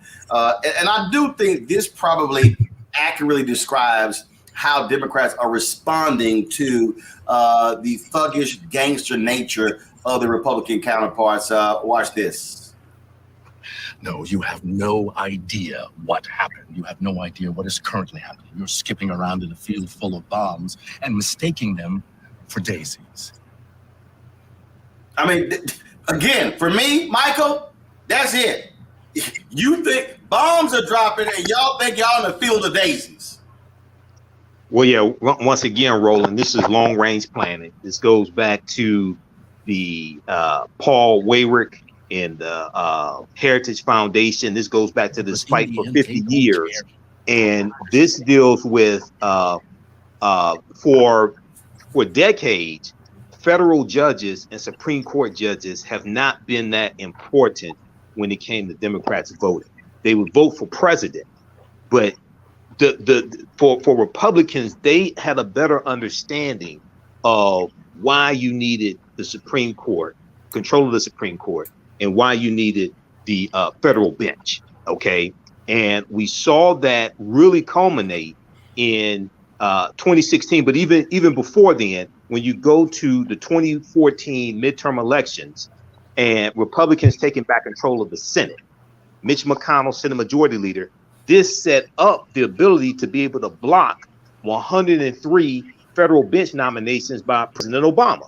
Okay, and then they blocked Merrick Garland as well. So, you know, we have to, one of the first things that we need to do is really read the U.S. Constitution and also understand the importance of the three branches of the federal government, not just the one, the executive branch, the three branches of the federal government, because the judicial branch, the courts, they interpret law from the legislative branch. So they can strike down the law from the legislative branch. So we have to really play this at the grandmaster chess level and understand the importance of the three branches. So, you know, this needs to be a wake-up call for us. And lastly, Roland, for African Americans, we have to have an internal political infrastructure that politically educates our people and galvanizes our people, regardless of what a political party does. We have to have something internal. That's why I keep saying we need return to freedom schools. Representative Shannon, Ellie Mistel has often talked about that. Look, what President Biden should do is say, in those red states, we're going to provide reproductive services for women on federal property. And so he said, look, be aggressive with it. Again, I was thinking about this notion of power, how you use it. I was thinking about how Donald Trump didn't give a damn about rules and procedures in terms of how these folks operated with power. Papa Pope spoke to this issue too. You can either stand there like a 12-year-old and lecture me about morality, or even worse, rat us out in the name of justice, or you can take your cue from us and get yourself some power, real power. 1600 Pennsylvania Avenue power. You think you have that now, but you're standing on the sidelines screaming at the referee like a sad, drunk parent at a high school football game. Just saying. Yeah, but you know what? The other point that we need to realize is that it's not just that Republicans have understood the power of judges for so long. They do this with everything. They understand the power of having power. Because in the end, they don't care what happens to us. They are going after school board seats and treating them like congressional seats. No, you have no idea. To school board seats because they are launching this war about parents' rights. And so with them, it's just kind of like a moving target. They figure out what they want to do, and then they go after what seat, what power will allow them to do it. So, I mean, that's really just the way the Democrats have got to start thinking. And most importantly, the public has got to elect people who are about it. Stop electing these people who lead with, well, I'm going to figure out a bipartisan way to reach across the aisle. You can't hold hands with somebody who's trying to oppress you. You cannot. No, you can't. Trying to oppress you, trying to kill you. No, you can't hold hands with nobody who's trying to chop your damn arm off. Exactly. You can't hold hands with nobody like that. And that point right there, Larry, I think this last bite here, and again, I know they're gonna block us, so Keenan, you're gonna go ahead and edit these bites out. But this is for all the black people who also want to play this go along to get along game. Because in the end, they don't care what happens to us. You think because they pet you on the head and tell you that you're smart and pretty, that you matter to them? You are in the light so that they can stay in the dark. Papa Poke can teach some folks, Larry. Dropping some knowledge with these clips, Roland. So let me say something. First of all, you can't negotiate with people who don't see your humanity. That's first of all. Second of all, the Republicans are acting like political gangsters. They go up to the Democrats, tapping their pockets for change, taking the keys from the car and driving away. So the question is, what are we going to do about it? So if you want to change what's happening in this country, you got to be willing to take the power, but you got to be willing to fight it.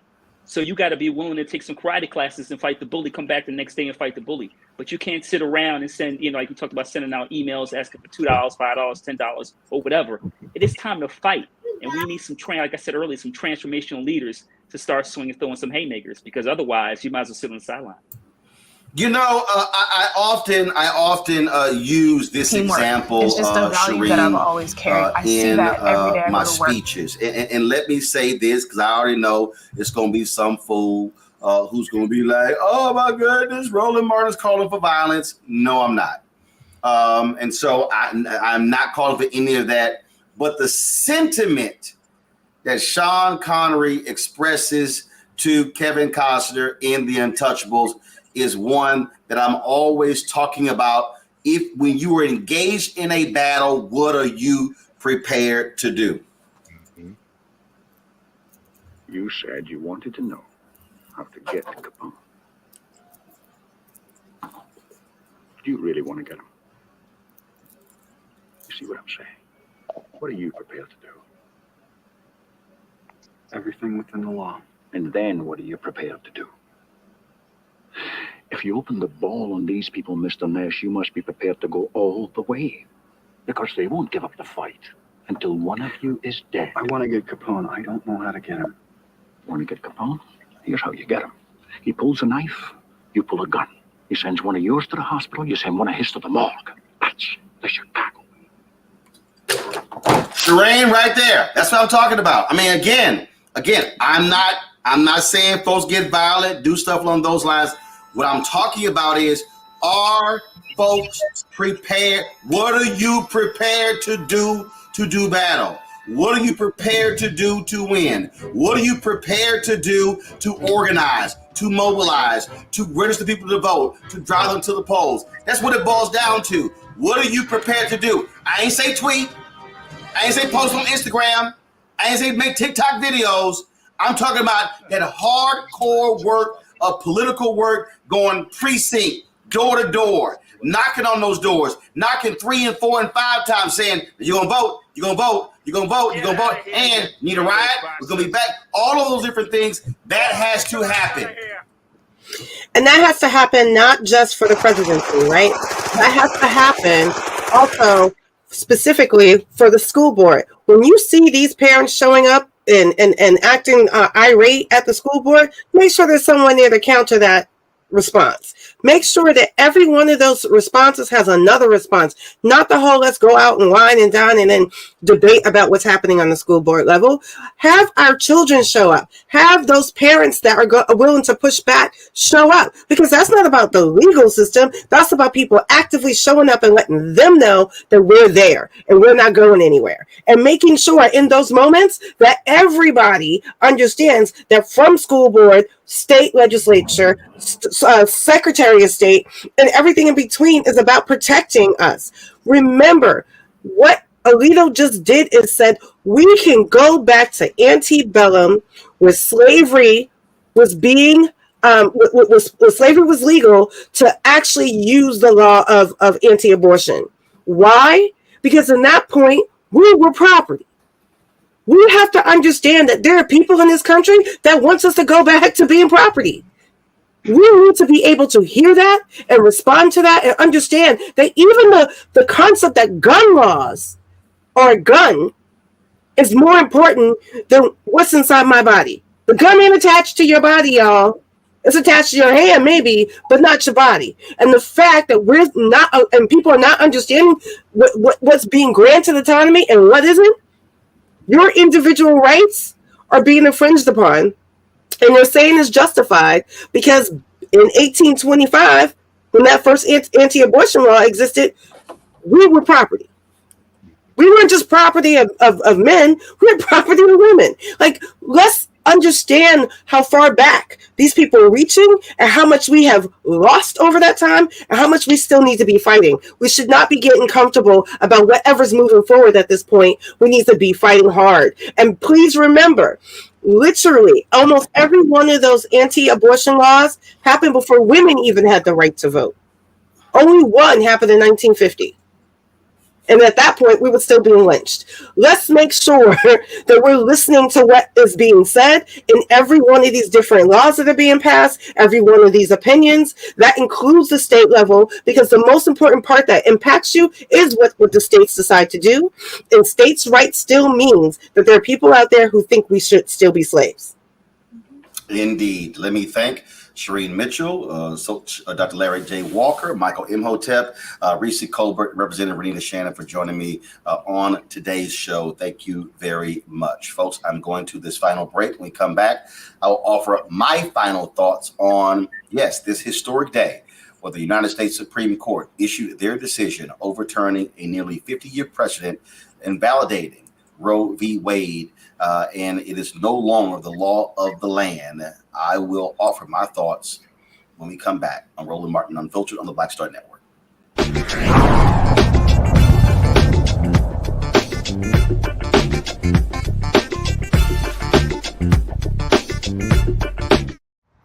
How about sushi? I just had sushi for lunch yesterday. How about tacos? Automatic emergency braking, one of 6 advanced safety features standard on every 2022 Chevy Equinox. Find new technology. Find new roads. Chevrolet. iPhone 13 on us for every customer. Current, new, everyone. To show the love. Of course, I looked up to Spike Lee. Of course, who didn't? I mean, he's a genius.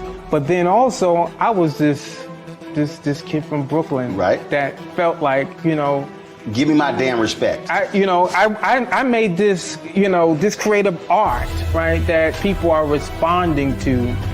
And it would have been great if we had the opportunity to sit one-on-one. Hold on one second. Okay. Spike. What's up, baby? So I'm in LA right now. I got a one-on-one series with my network, Black Star Network. And I'm interviewing Maddie Rich. I appreciate that, bro. That's a big moment, man. That was like, man, that was good. Got me all choked up. That's good. Well, I'm all about connecting. Appreciate that, bro.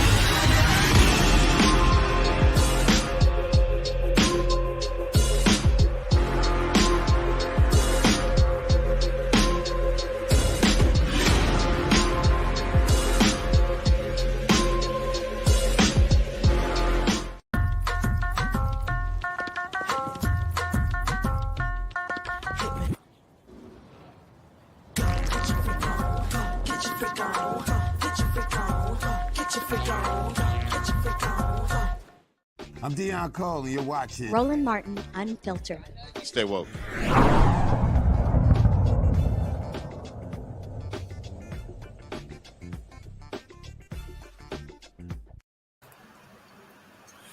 All right, folks, welcome back to Roland Martin Unfiltered. Earlier today, Eric Erickson issued this tweet here. Eric is a white evangelical conservative out of Georgia, used to be redstate.com. We, of course, were counterparts on CNN. He posted this. He said, "And now the real work of the pro-life movement can begin." My response was, y'all are not pro-life, Eric Erickson. Your movement is anti-abortion. The GOP doesn't give a shit about the high death rates Black women face during pregnancy.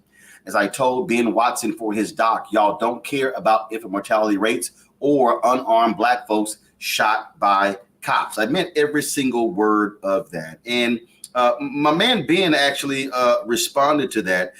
And Ben Watson is a former NFL player. He is pro-life. He did a documentary on this issue. He actually interviewed me for that documentary. And I just want to play y'all a clip from that. So it's very interesting how narrowly defined the abortion debate becomes, because I keep saying, well, is it actually about that baby in the womb, or is it really about life? And I think too often they want to limit it to just that 9-month period, or that period in the first trimester when most abortions take place, as opposed to, but let's deal with the life of the mother and what is her life like. And see, now it forces people to have different conversations, because now you have to have different outlook, different priorities.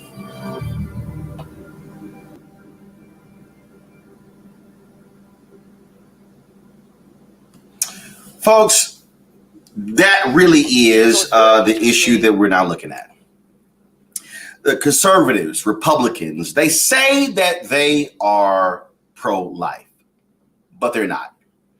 When you see marches and protests in America dealing with the murder of unarmed Black men, you do not see Republicans and conservatives joining liberals and Democrats condemning these things. You don't see it. Or you might see some words of remorse, but you don't see it. You don't see them speaking out when a Black man is released from prison. Dante Sharp serving more than 20 years, I think it was 27 years he was in prison, for a crime he didn't commit. Is that pro-life? Why is it that we haven't heard these same Republicans, conservatives, weighing in and giving us their thoughts and perspectives on Black women having difficulty having children, looking at these birth rates, looking at the issues they're facing? But y'all are pro-life. Well, the Affordable Care Act was passed, and billions of dollars were provided to states to expand Medicaid. Republican lawmakers rejected that money. And we saw rural hospitals, the same rural areas that Mitch McConnell says they now rule. We saw those rural hospitals shut down. The first person in North Carolina to die was a white woman in rural North Carolina who had an emergency. The hospital shut down, and they had to take her to a hospital that was some 40 or 60 miles away.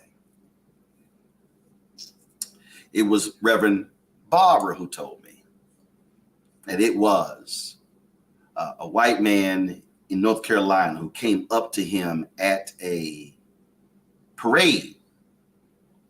And he walked up to him, and he had a Confederate flag draped around his neck.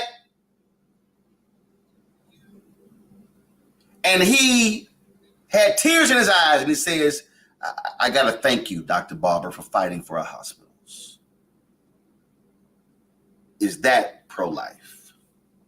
Had a Black pastor in Omaha, Nebraska tell me that some white evangelicals came to him years ago and wanted him to stand with them against abortion. And he said, I'm willing to stand with you because I am against abortion. He said, but I need y'all to come with me to take down these crack houses and deal with people who are being ravaged by drugs. And they replied, Pastor, that's your issue. That's your issue. These same folks fight money for Head Start. These same folks voted against the free lunch program. These same people wanted to cut SNAP benefits. These same people don't want to support prenatal care. So how can you today relish this Supreme Court decision? I've often said this, and comedian George Carlin said this. He said, oh, they concerned when it's in the womb, but don't give a damn about the baby when it's in preschool. Folks, what we have to understand, and again, let me be clear, there are Black people out there who do not believe in abortion. There are Black people out there who believe about in terms of that child. And I understand that. But I don't care what somebody says. You gonna support a woman who is raped? You gonna support your wife being raped? Your niece being raped? Your sister being raped? Your mother being raped? Your cousin being raped? And the state telling them they must carry their child? That woman can't even take the day after pill? You got Republicans right now, y'all, trying to ban that pill. A woman who was raped? Are you meaning to tell me that there's a 10 or an 11 or 12-year-old child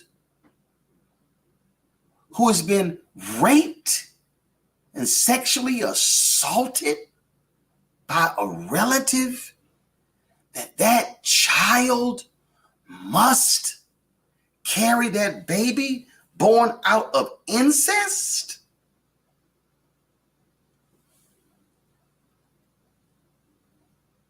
Folks, you need to understand that today's Republican Party, today's conservative movement, there is no compassion in this movement. There is no concern about the well-being of all Americans. What we are looking at people who want to exact revenge on this nation and what they call liberal policies and liberal laws that have been passed. I dare call them laws of humanity. This is not just about Roe v. Wade. It's not just about the gun decision of the law in New York State. It's not just about Miranda. What this is about are individuals who are seeing that their power is waning. You are seeing individuals who are scared to death of the future browning of America.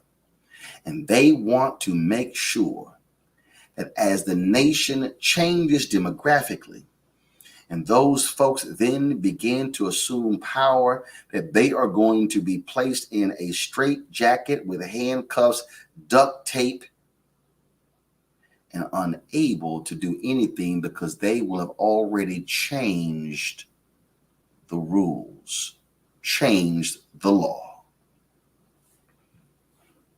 So what must you do?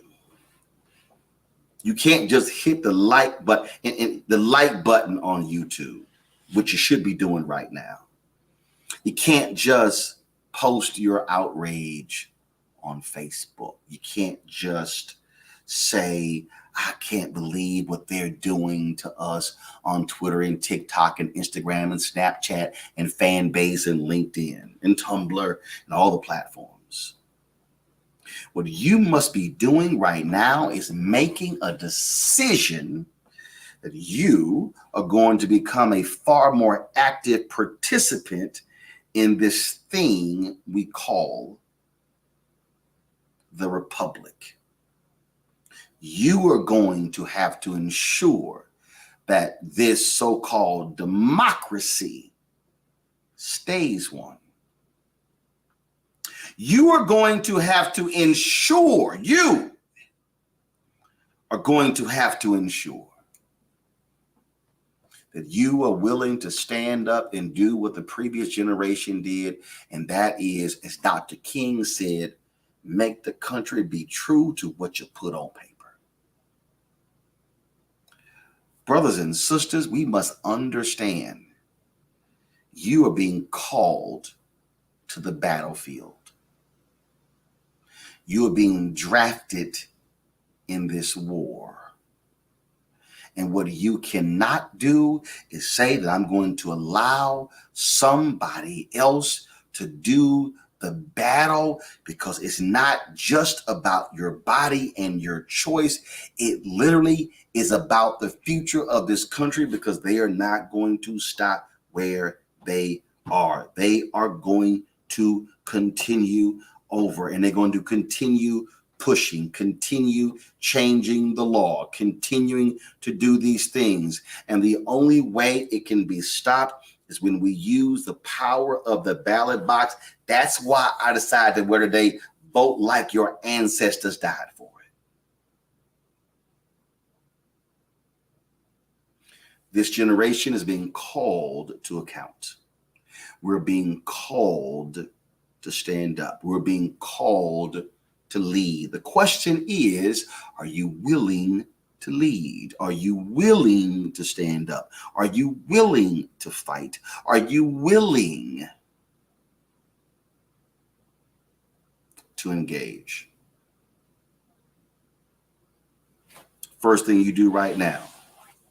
The first thing you do right now. And I see somebody sat here and said, Mr. Martin, this monologue isn't going to work, but I respect your positions. No, Robert, every day you're wrong. Oh, I know you're wrong. Because there's somebody who's watching this, Robert, that you don't quite understand, Robert. I'm not only talking to more than 2,300 on YouTube right now and several hundred on Facebook and also on the Black Star Network, because the reality is this is going to be seen on every single platform to all 3.7 million of my followers. What I'm calling on you to do is, first and foremost, make sure that you are registered. Then I want each of you to take it upon yourself to say you're going to go help 10 other people you know to get registered. And then you're going to ask those 10 to go get 10. So therefore, you will get 10. So that's 10. Your 10 then will impact 100. Then you're going to ask those 100 to actually get 10 themselves. And now that's 1,000. But see, I need you to start with the first 10. You can't get to the 1,000 unless you start with the 10 yourself. And you know who they are. They go to your church, they're in your fraternity, in your sorority, they're in your men's groups, your women's group, they're in your Bible study, they go to your school, they work with you. Yeah, I'm just asking you to open your mouth. I'm just asking you to actually do something. Don't say it's Reverend Barber's job, Latasha Brown's job, or Cliff Albright's job. See, that sounds like the folk who say, man, I sure wish, Pastor, I sure wish my coworker could have heard your sermon. Why didn't you invite your coworker to church? Better yet, why didn't you get a copy of the sermon and bring it to your coworker so they can listen to it or watch it and then bring them next Sunday? Why didn't you even volunteer to come pick your coworker up from home to bring them to church with you? If you are outraged by the direction of this country, if you are outraged by what you are seeing, if you are outraged by Republicans refusing to support the policies that matter to us, then what are you willing to do? I'm willing to do like my frat brother Vertner Woodson Tandy said, when he said, we will fight until hell freezes over, and then we will fight on the ice. The operative word is fight. Because when you fight, somebody has to win and somebody has to lose. And I'll be damned if I'm not going to be the last one standing. Folks, that's it for us. Again, we were supposed to be off today. I gave my staff off, but when the Supreme Court decision came down, we decided not to go into the office, but we did this via StreamYard. Thank Keenan White for putting this all together. I think the staff will also work on this today. Folks, I will see you on Monday from New Orleans, where we will be there for Essence Festival. We'll continue to cover this story and many others. I appreciate all of you who are watching.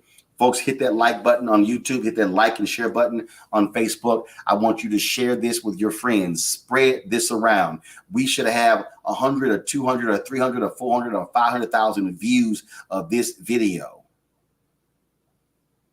This is our moment. We must be ready to fight. Holla!